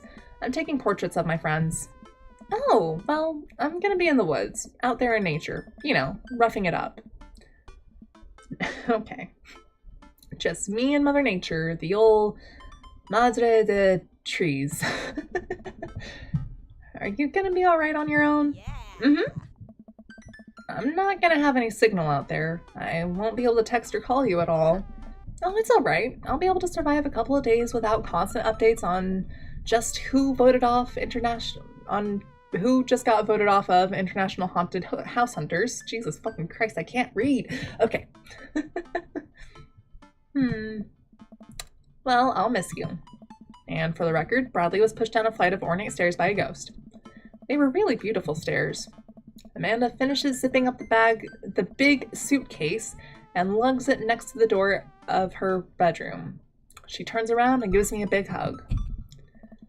Relax, Dadtron. I'm a big kid now. I can take care of myself.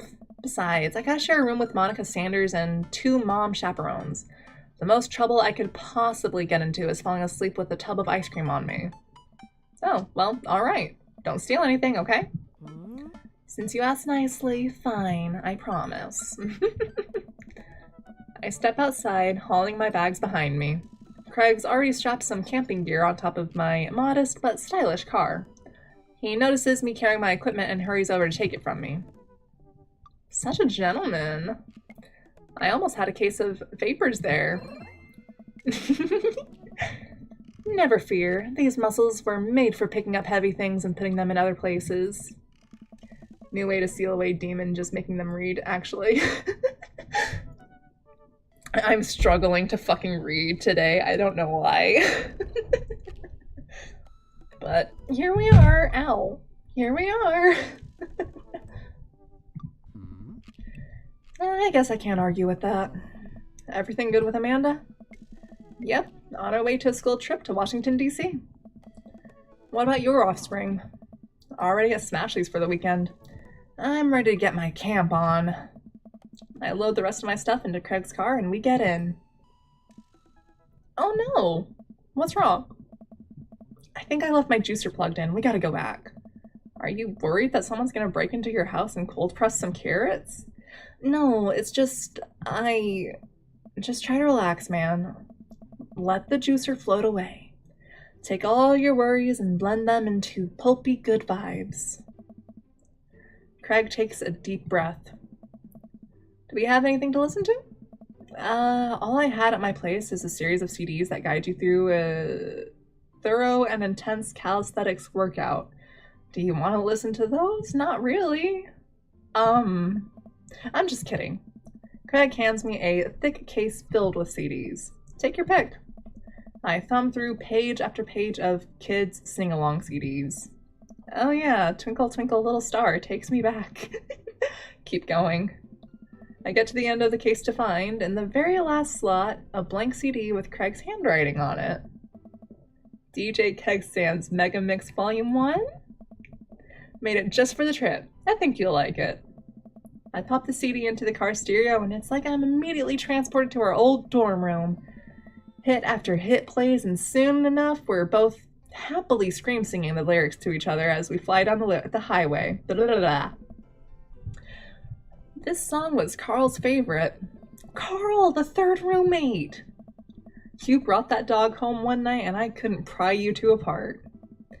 So we spent an entire semester fabricating a story about our foreign exchange student roommate who had a really bad cough that sounded exactly like a dog's bark. And then we had a room inspection. That RA was so suspicious of us but could never prove anything. And Carl was just was just under a blanket. Oh my god. Bless that pup's courage under fire. Holy shit. Man, we did some dumb things back in college. The hours fly by as we belt out tunes in whatever non-existent key our voices register in.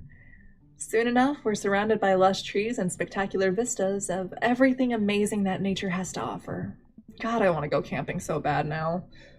It feels good to be back out here. Real good. We park our car at the entrance to a familiar trail and load up our gear on our backs. I'm thankful that I've been working on my health over the past couple of weeks, otherwise I'd be dreading all the hiking that's about to happen. Craig looks intently at his phone. Everything alright? Yep, just had to fire off one last work email. Craig pockets the phone and we start off on the trail. It's relatively easy, but I know I would have been huffing and puffing at this point if it weren't for all the murder sprints. I look around me and take in the tall trees and animal chirps. Everything okay back there? There's no reception out here. Oh yeah, being out in the middle of nowhere will do that. I recognize the look of anxiety on Craig's face. But what if there's a problem?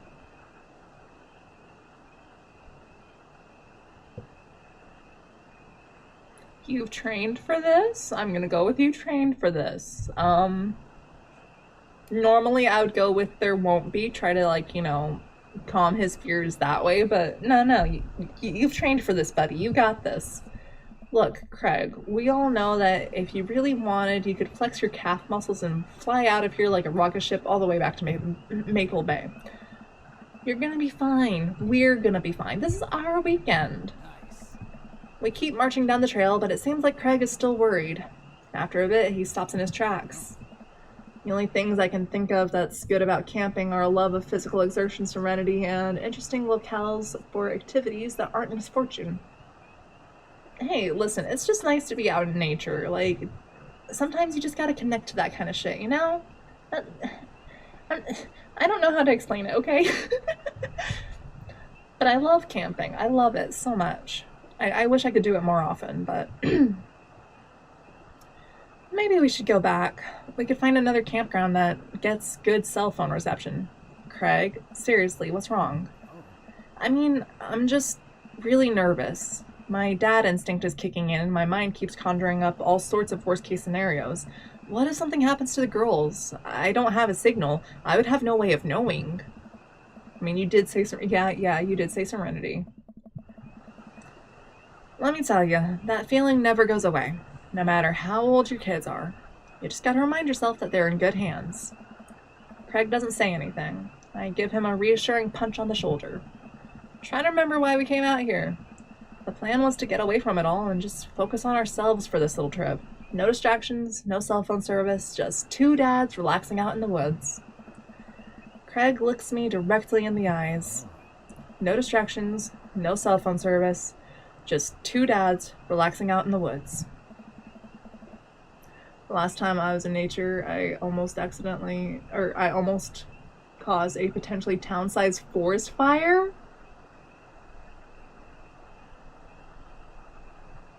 Do I want to know how? Do I want to know what happened there? I kind of want to know the story. I'm curious. But yes, please don't mess with fire, kids.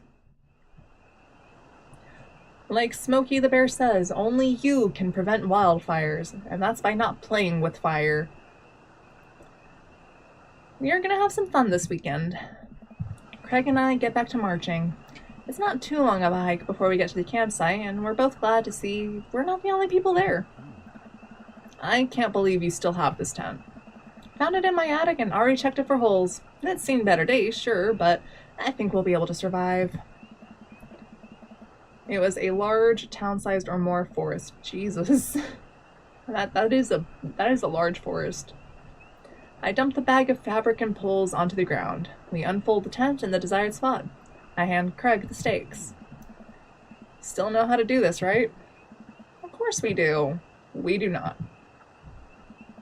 After 20 minutes of struggling like people in a bad infomercial, we somehow managed to build an upright structure that closely resembles what a tent would look like if you asked somebody to draw a picture of one with their eyes shut. I wouldn't put this up against a storm, but I think we'll be able to survive for the night. We set out a couple of chairs and our cooking equipment, admiring our handiwork. Firecrackers. Yep, there it is. Firecrackers. Yep, that'll do it. That'll do it. Bro, look at us go. Look upon the kingdom we have built. Upon this rock we shall grill our meats and drink our brews. For we hold dominion over this land. Verily, and look at our camping chairs, which we are going to sit on. So what's next in the camp extravaganza docket? Well, now that we have shelter settled, I think it's time for us to do some exploring. There's a waterfall a little bit up the way that I'm sure we could hike to. Let's get hiking. And after that, there was some desperate stomping out fires. It worked, thank the stars. Oh, thank Christ. Yeah, don't fuck with fireworks in the woods. Big, huge, warning label, don't fuck with fireworks in the woods.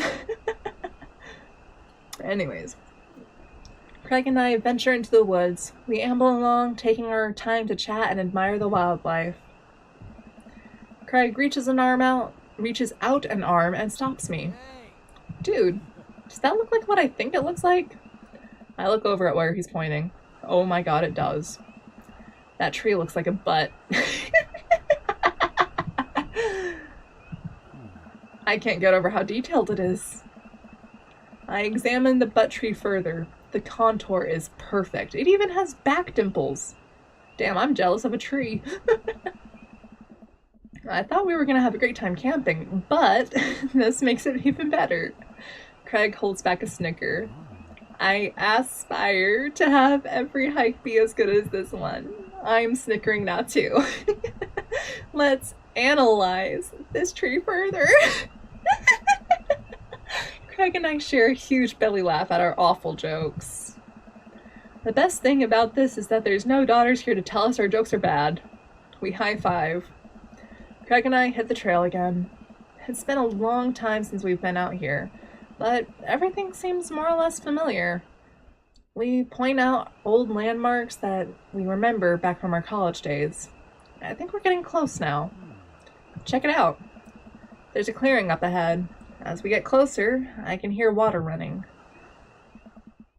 Craig and Liam hiding their trees in a forest.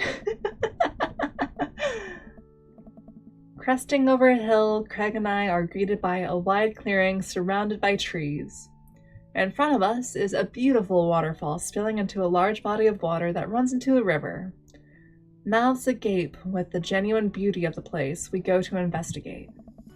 The old waterfall. It's gorgeous. Nature is so rad. Peering further, we get an idea of how deep the pool is. Think we could jump off of it like the old days? This old dad is happy here on dry land. Looks like you could climb right up over there. We didn't even bring swimming trunks. What are you talking about? Craig immediately begins taking his clothes off. Okay. There's a Sudoku option here. Oh boy.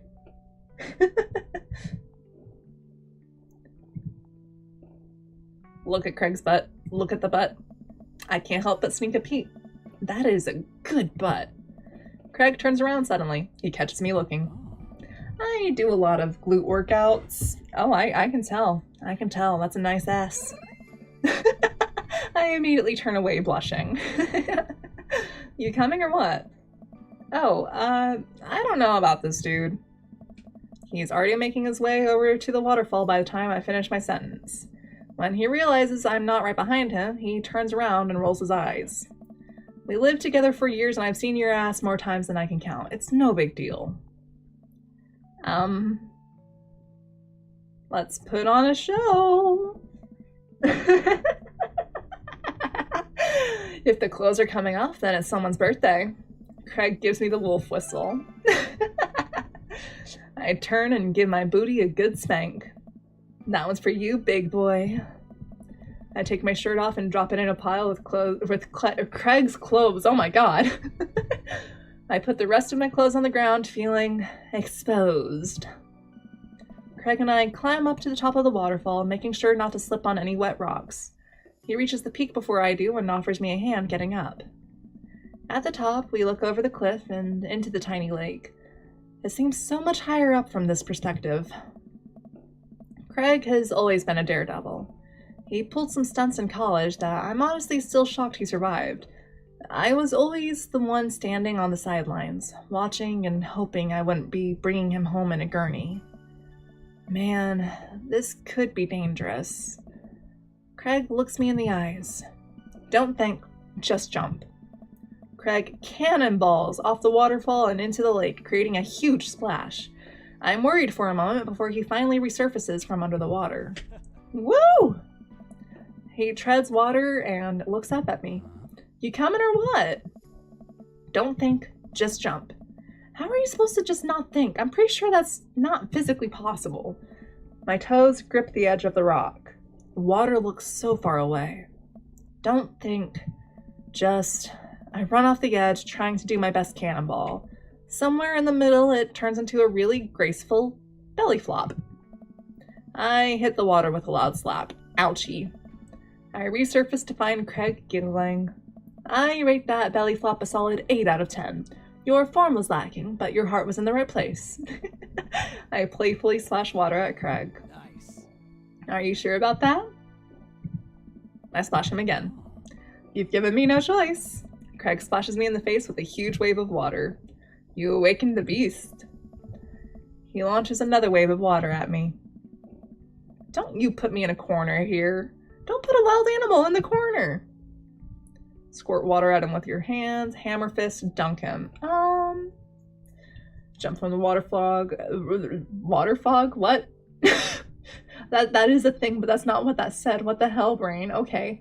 Jump from the waterfall. That's bound to impress Craig. Yes.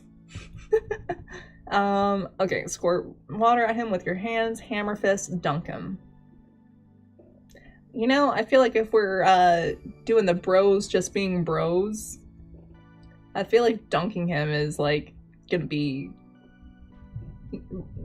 I feel like that's just the thing to do. If you're doing the bros being bros thing, is just, yeah, you gonna dunk him and junk him? Oh my god. Jesus, okay.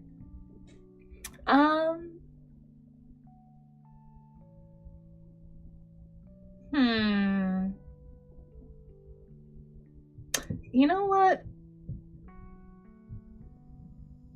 What's the worst that can happen if we dunk him? It was a fair warning. What's the worst that can happen? I lunge for Craig and manage to get him in an arm lock. Time for the finishing move. I summon all of my dad strength to lift Craig out of the water. Hey! And I drop him down for a splash. Craig bounces back out of the water. My turn. Oh no, it seems like Craig was simply allowing me to pick him up and dunk him. He grapples me with his clearly superior muscles and, quite literally, tosses me across the water. I emerged from the water devastated. You think I did all those pull-ups just so I could look good with my shirt off? Nah, bro. These arm cannons are dad launchers. Craig does a playful flex for me. Ooh, ooh. Damn. Craig, truce, please. Craig thinks about it. Yeah, sure. We shake hands. There is peace. New Mortal Kombat looks lit. Man, that jump was such an adrenaline rush. Not so scary now, huh? I'll race you to the top. We run all the way back to up the slick rocks and cannonball off the waterfall again. What a rush.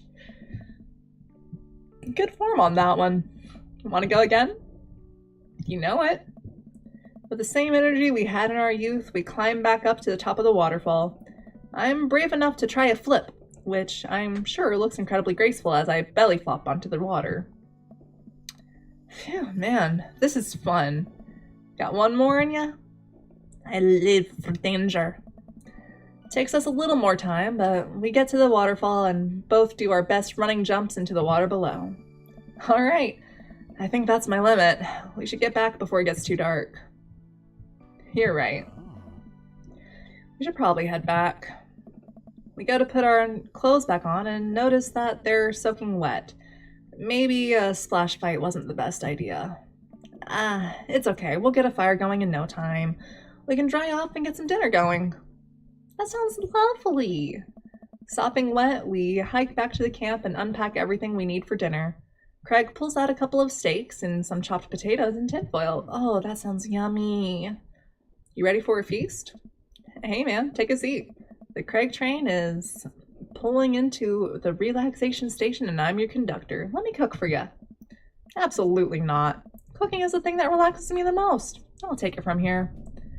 Craig cooks now? I remember how his entire sophomore year diet consisted of microwavable mac and cheese, but not microwaved, and have trouble believing the thing he just said. At least let me start the fire. Sure, let me just grab my matches. Craig reaches into his backpack. He rummages around in his bag, pulling things out and checking every pocket. Uh-oh. I know I packed it. Craig checks another bag and still can't find it. My stomach grumbles and I am now more acutely aware of how cold and wet I am. We really need to get a fire started. Okay, well, it's not the end of the world. Gosh, I'm so stupid. I could have sworn I packed it. I'm sorry, dude. Don't be. We can figure this out. We can start a fire. We're smart guys. I mean, how hard could it be? I watch plenty of survival programs on TV. If a naked reality TV star can do it, then so can we. We'll need some wood. I gesture to the trees around us. There's no shortage of that. And some tinder. We can make that work. And then I think some ancient aliens are then supposed to come by and give us advanced technology. Or renovate our house. Depends on the show. We gotta beat him no matter what it takes. Craig and I gather a variety of wood, bark, and moss until we have all of the materials that could conceptually make a passable looking campfire. Just that fire, right? That's the fun part. The sun is just now setting and a cool breeze rustles the leaves of the trees around us. We have to work quick. I've done this in the past and I know I can figure it out. Just give me a second. Any way I can help? Give me some moral support. Lift my spirits and I'll make this fire happen. Go overboard. You're really giving that fire the business. You're an amazing, hardworking father with a steady work ethic and everyone loves you. Your daughters think you're a superhero and the neighborhood dads respect you immensely. Also, your butt looks great. Bro, stop. You'll make me cry. Okay. Don't want your tears putting out the fire. Eventually, Craig is miraculously able to get something going. He blows on the embers and gently places the glowing moss into the base of the pit. Soon enough, we have a nice little fire going. Way to go, man! We're regular old outdoorsy fellas. Hooray for not dying! I take a seat in one of the lawn chairs Craig brought and cozy up to the fire, warming up my hands. I basically have to shut up. There's so much subtext. Yes, Yes, there is a lot of subtext right now. Excuse me, I had to blow my nose for a second. Ugh.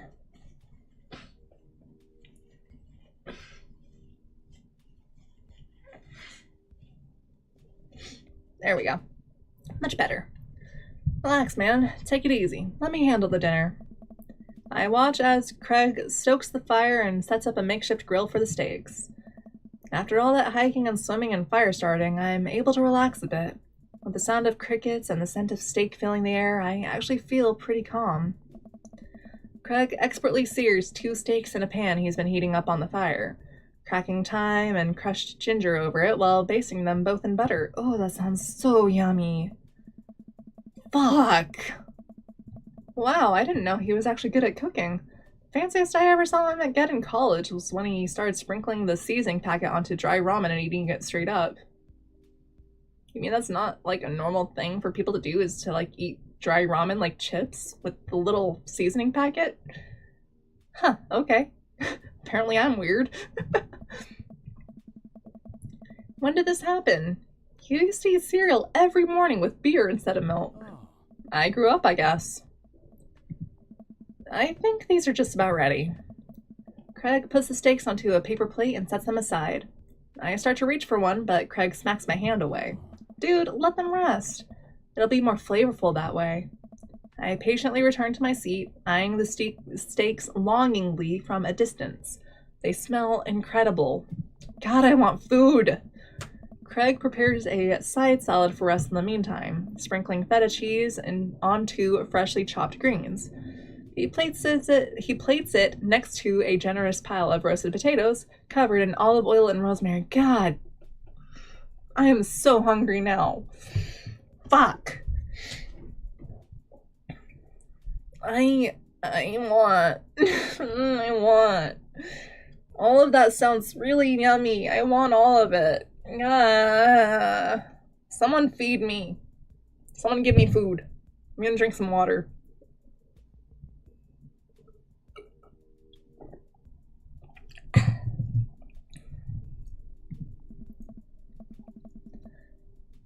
I had a sandwich in the middle of this and I want also drink.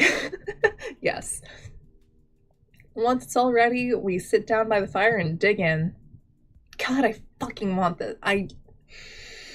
I'm so hungry. I hate how this game makes me so fucking hungry. I hate it. I hate it. I hate it so much. Anyways, everything tastes okay? I'm in heaven. That's what I like to hear. Remember how for an entire semester we would eat burritos for breakfast, lunch, and dinner? It's so hard not to go back to that. Look at you now, man. You have kids, a great job, and now you cook like a vengeful wizard whose arch nemesis is microwavable food. I'm really impressed with how much you've gotten your life together.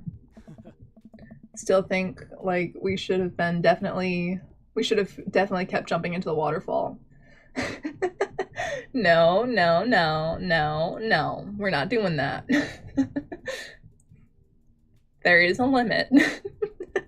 And once you go past that limit, there's no going back, so... Effing foodstuffs taking away from the homoerotic subtext. Craig laughs, but there's no humor in it. I'm glad you think that. I glance at Craig while he picks at his salad. He really grew out of his baby face, but there's something about his expression that makes him seem so much older than he is. A sense of maturity he didn't have in college. He looks exhausted. You okay? I don't know. Yeah. Come on, dude. I've known you for long enough to see when you're down. Oh. I'm tired, bro. I think being out here is making me realize just how drained I feel. You work really hard, Craig. It can't be easy. I have to, for my girls. I volunteer at their school. I cook healthy meals for them. I do everything I can to make sure they're safe and happy. And when they're with their mom, I'm always working overtime so I can support them. And then you work out a lot so you can crush anyone who stands in their way. Oh.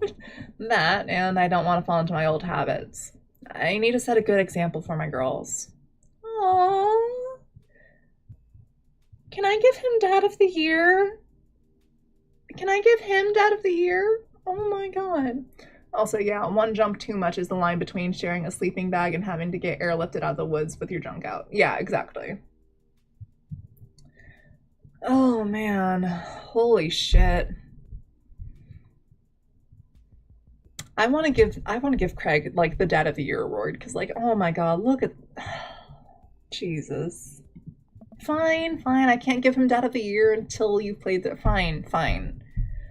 That's fair. Fine. Everything I do is for them, and I wouldn't have it any other way. But it seems like it's bleeding you dry. If that's what it takes to raise them well, then it's worth it. Oh my god, I love him. Oh my god. Craig, buddy, I know where you're coming from, but you gotta take care of yourself too. I do though. I eat right and exercise, and that's not what I mean. You're too little butter on too much toast, you know? Nice. What? You're spreading yourself too thin. Life needs balance. It's great that you care this much about your kids, but you can't neglect your own needs because you're too busy taking care of someone else's. You matter too. Okay, you know what? Let me put it this way. How can you expect to take care of other people if you're running yourself ragged? You can't take care of other people if you can't take care of yourself at the same time. And no, taking care of yourself does not just mean, you know, eating right, getting plenty of exercise, all that fun shit. No, you also need to give yourself space, like alone time. You also need to give yourself periods of rest, of like a genuine break period, because you can't just be go 100% of the time. That's how you end up in bad situations usually, because you run yourself too thin and then, well, yeah. So I 100% agree with this statement. I know I can provide for my family. And if I take a step back and look at everything objectively, I know I'm doing right by them. I cannot fucking read, apparently. Jesus. But I can't explain it, man. There's always that voice in the back of my head telling me that I need to do more. It's like it's never enough for me. Every time I try to relax, that voice keeps telling me I don't deserve it. To be honest, I even feel guilty about being out here. Craig, you're trying your best and you're doing an amazing job. That's a fact. But even if you weren't, you would still deserve happiness. Oh, man. Do I, though? Yes! Everyone deserves happiness. When is the last time this guy had a pizza? Like, damn, treat yourself from time to time. Shit. Of course you deserve happiness, bro. Hell yeah, bro. I look at Craig and think about what a good friend and even better father he is. He's compassionate, he's hardworking, he's relentlessly positive. He encourages everyone to be the best version of themselves. He makes me want to be a better person. If you could only see yourself the way I see you. Craig beams. He gets up and walks over to his supplies. Come on, I brought dessert. Oh, are you going to use the campfire to torch the tops of some creme brulee? What? I know little to nothing about cooking. Like, not a slice, a pizza. Even if it's a tiny... Yeah, exactly. Like, Craig deserves a whole ass pizza. Just for himself. Craig pulls out marshmallows! S'mores? Hey. S'mores, yay! I love s'mores. They're like, oh my god. S'mores are one of my favorite treats. Next to, like, red velvet. It's a very close second to red velvet cake. But I love s'mores. Oh my god, I want s'mores now. Oh my god, I want s'mores. Ugh. God damn it. I think the more important question is, do you know how to make s'mores? As I recall, you used to just completely blacken the marshmallows. No. Happy demon noises are different. Those are excited demon noises. Oh, I stand by that. It's charred on the outside, but the gooey center is preserved. I'm with Craig on this. I'm with Craig. Brutish. Craig throws a marshmallow at me and I catch it in my mouth. Pro move. We used to be able to do that at a great distance against a wind at a disadvantage. Give me a week of practice and I'll be competitive again. S'mores gremlin noises. Exactly. S'mores gremlin noises. The char is caramelized. Exactly. See, all of you get it. Or wait, no. Wiry, that is still the same person. Never mind. Wiry, you get it. I can see who's in my fucking chat. Yep. Makes a very complex treat.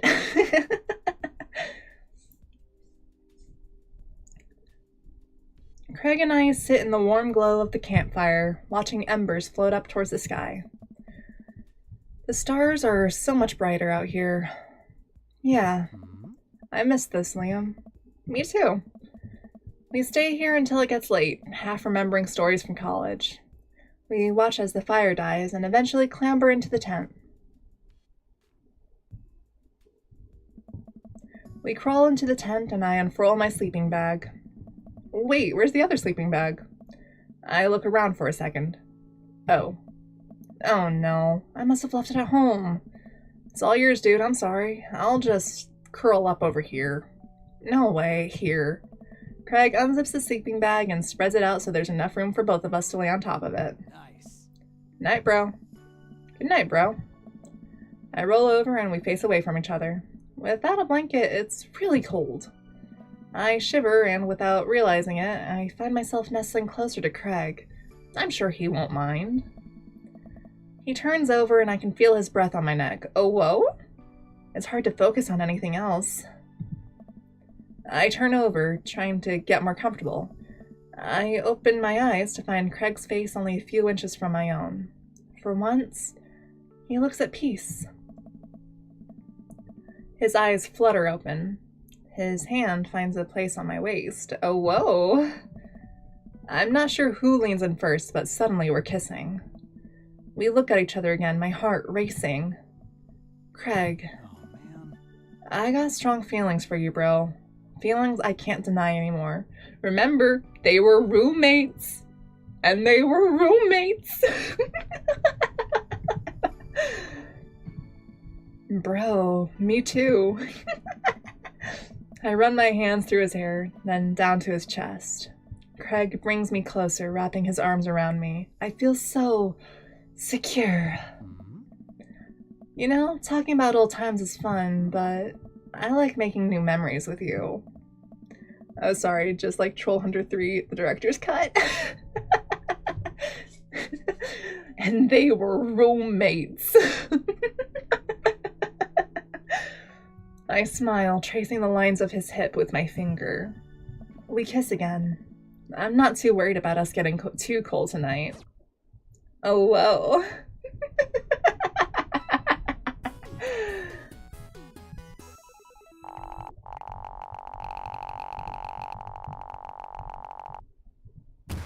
That was a gold medal performance for sure. Hell yeah, that was a gold medal performance apparently.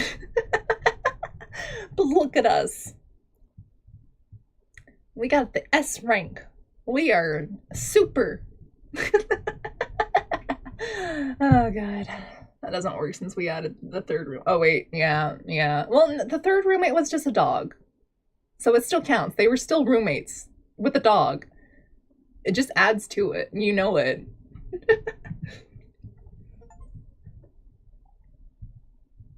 Pet every dog. Yes, absolutely. Pet every dog. I think I have everything finally set up. Amanda should be here any minute now. I think that's her car in the driveway. Okay, gotta act natural. Be cool, Liam. Be cool. It's not a throuple, it's a couple with a dog. That's all it is. Don't get any ideas. Amanda walks through the door with a suspicious look on her face. Hey, Dad. Off to a good start. Something fishy? Rats. What? No. Sorry, sweetie, it's the feds. I'm so tempted to. You know what? Fuck it. Sorry, sweetie, it's the feds. That life of crime is finally catching up to you. I try to send them in a different direction, but even I'm no match for the power of and funding of the US government.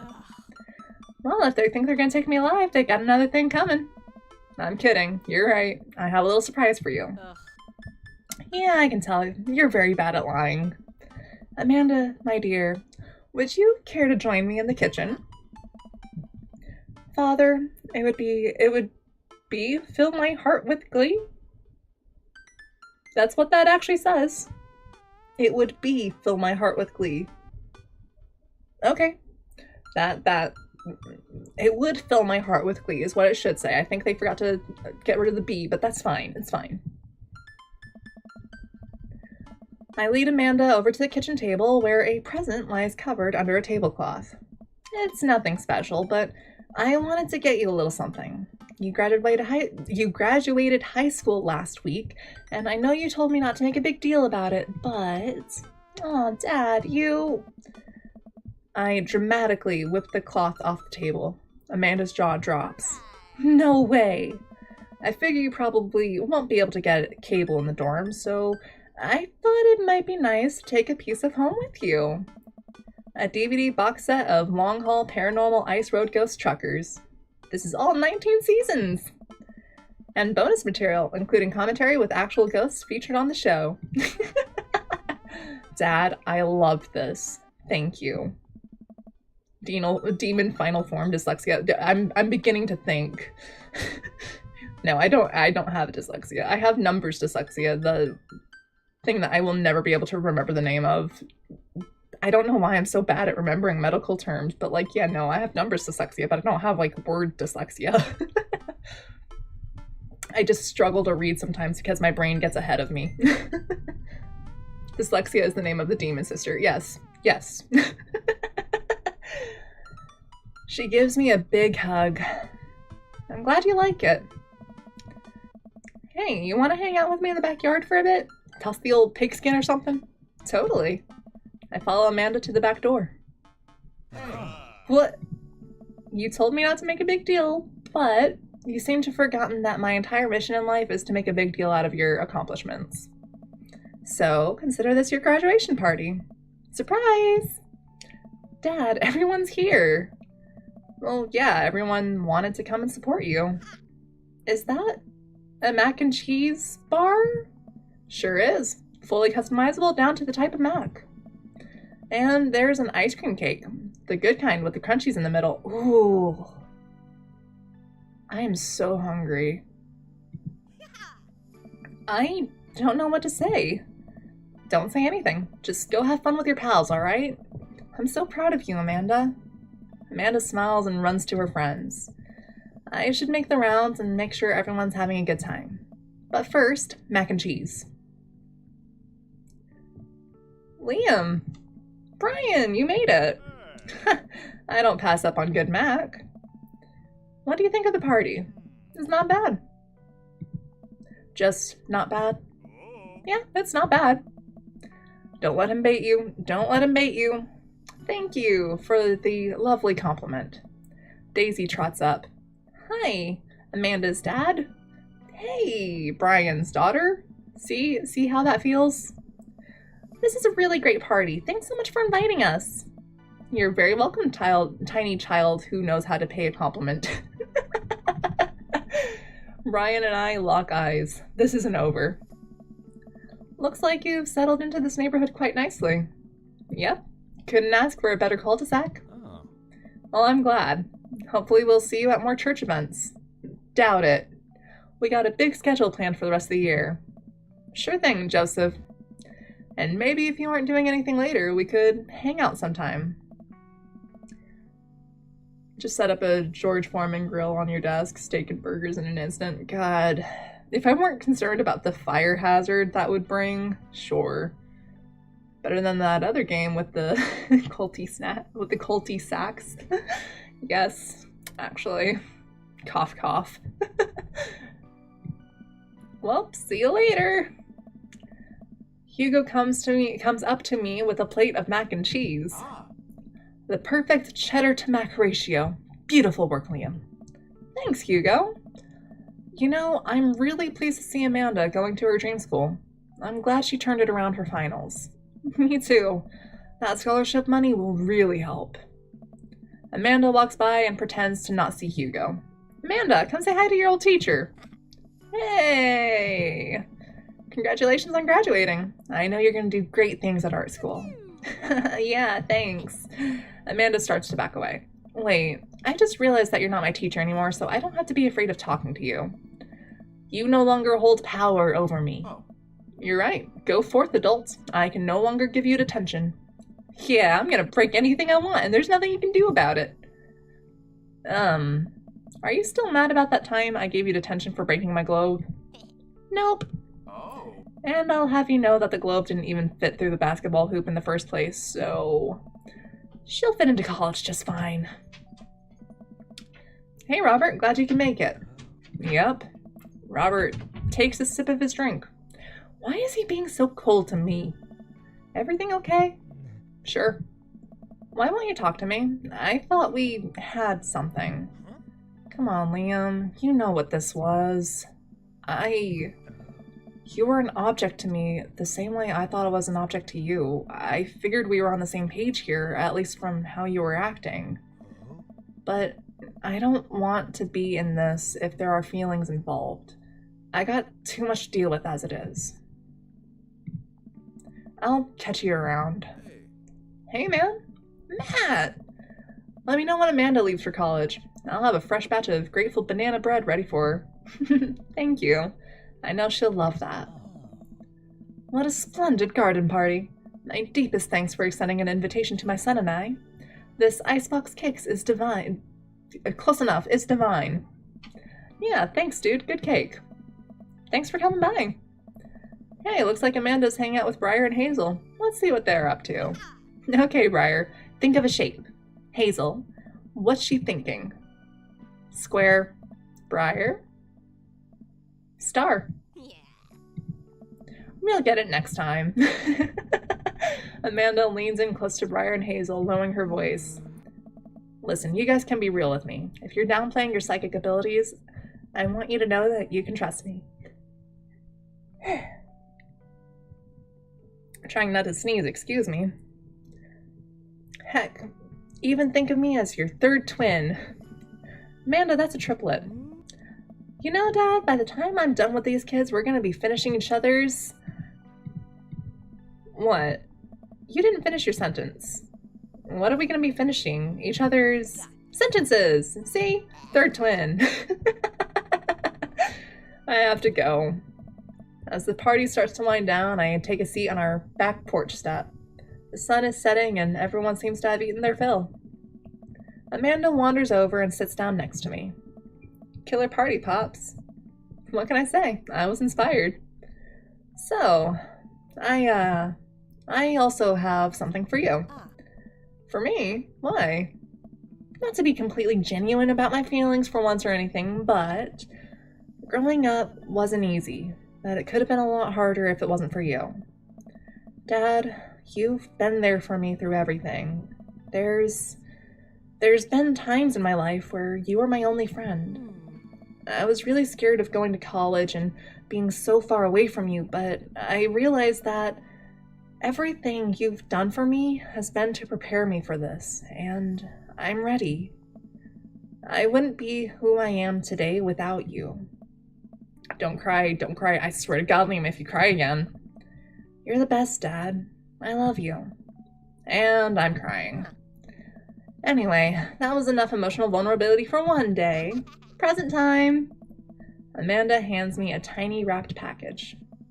I tear the wrapping off to find a framed picture of me and Amanda. It's us. Kinda shocking all our photo albums are just pictures of me, huh? I figured we needed at least one together before I leave. Amanda, thank you. Watching you grow up has been the happiest experience of my life. Not experiment, oh god. That would be a whole different game, holy shit. You're such a talented, intelligent young woman, and I'm so excited to see what the future holds for you. Knock 'em dead, kid. Always do. Amanda and I share a hug. This is only the beginning, Pops. Plenty more memories for us down the road. Memories to make and stuff to break, right? Oh, I'm gonna break so much stuff. Intentionally and unintentionally. You're probably gonna have to pay for most of it. It would be my honor. Amanda hops up. Looks like someone's been waiting to talk to you. I glance over to the back of the yard, where Craig is sitting on a bench beneath our cherry blossom tree. He smiles at me. I'll leave you to it. Me and the Emmas are gonna go get ice cream. Love you, Pops. Amanda runs off to join her friends. Oh, you're friends with the Emmas still? After all that bullshit they put you through? Hold up.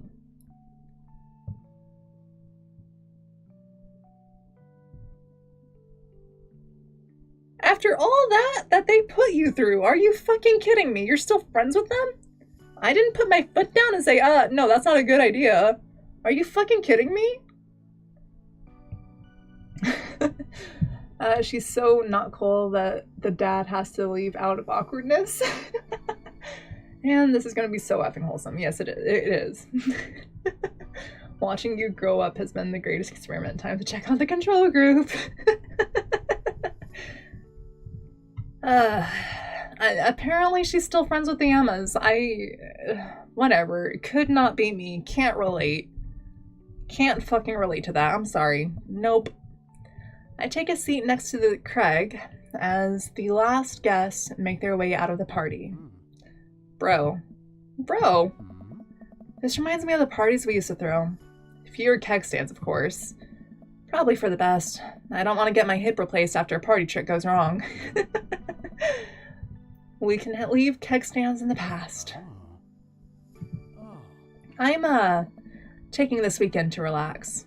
This party was my first stop out of the express train from the relaxation station.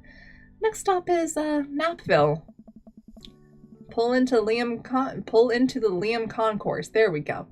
I'd like to book a ticket to Napville as well. Might have to meet you halfway at eating food directly off your own stomach town. Oh my. We both giggle, but man, do I just want to pour some chips on my belly while I hang out on a hammock. Okay. Craig, I'm glad you're making time for yourself. Me too. Stress is a funny thing, dude. I didn't realize how overworked I was until we got away from the city. It's honestly just as destructive as binge drinking every night and eating burritos off the floor. Yes, it is. I'm proud of you for realizing that. I'm proud of you, Craig. I guess we just need to get out of the city more often then. Craig kicks his legs over the side of the bench and leans into me, lying down on my lap. I run my fingers through his hair. You're looking for balance. I admire that. I'm trying not to feel guilty about doing things for myself. It's a process. And it's gonna take me some time to figure it out. I might need your help. Craig, I'll be your bro till the day I die. And if being your bro means forcing you to take care of yourself, then I'll happily oblige. Craig looks up at me, smiling. Bro, that means so much to me. Craig sits up and pulls me into a kiss. Bro. We both laugh. You and me, we're gonna be alright. That feel when no more floor burritos. I pronounce you husbros. Absolutely. Yes, we are husbros now. And now we get to listen to the dulcet tones of this lovely song.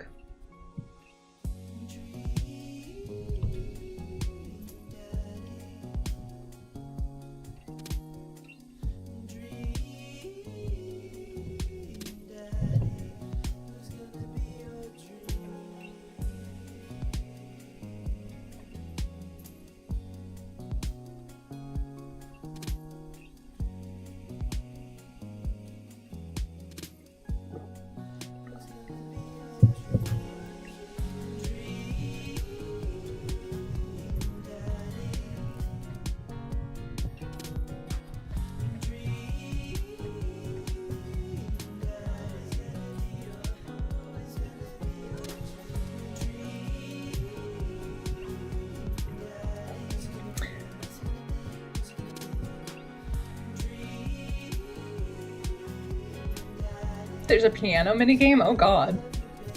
There's a whittling minigame? Oh god. What the fuck? There's so many minigames. What the fuck? There's a gargoyle minigame? What the fuck? Okay.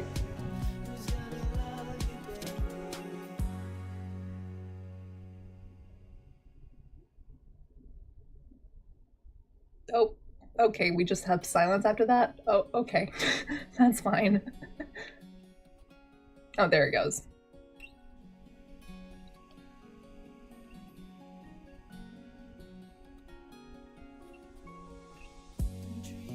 But yes, no, this game would not have been made possible without all of these wonderful people, so I just want to let the credits roll. I'm sorry.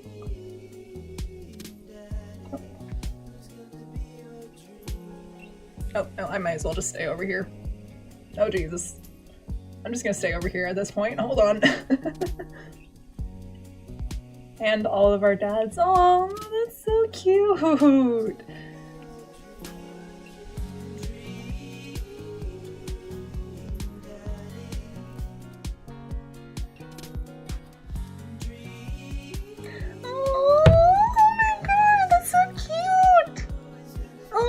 How cute that is! Oh. Okay. That was adorable as shit. Yeah, here we go. Cute shit time. Here we go. Oh, are we done? Okay, we're done with the cute shit. Okay. That was adorable. That was fun. I enjoyed that a lot more than I thought I was gonna enjoy his route. I'm not gonna lie. That was cute as shit. I loved it. Well, thank you all for coming with me on this journey. Next time we'll go after another DILF. But for now, I think we're gonna go ahead and call it for the day.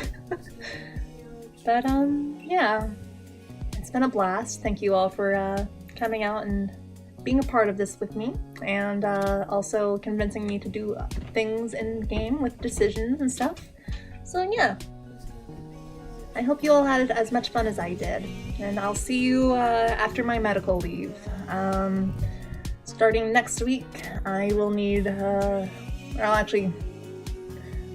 basically I'm just gonna be taking like a 2-week break because I need to for medical reasons that I don't really want to get into on stream because I like having a personal life. So anyways, yeah.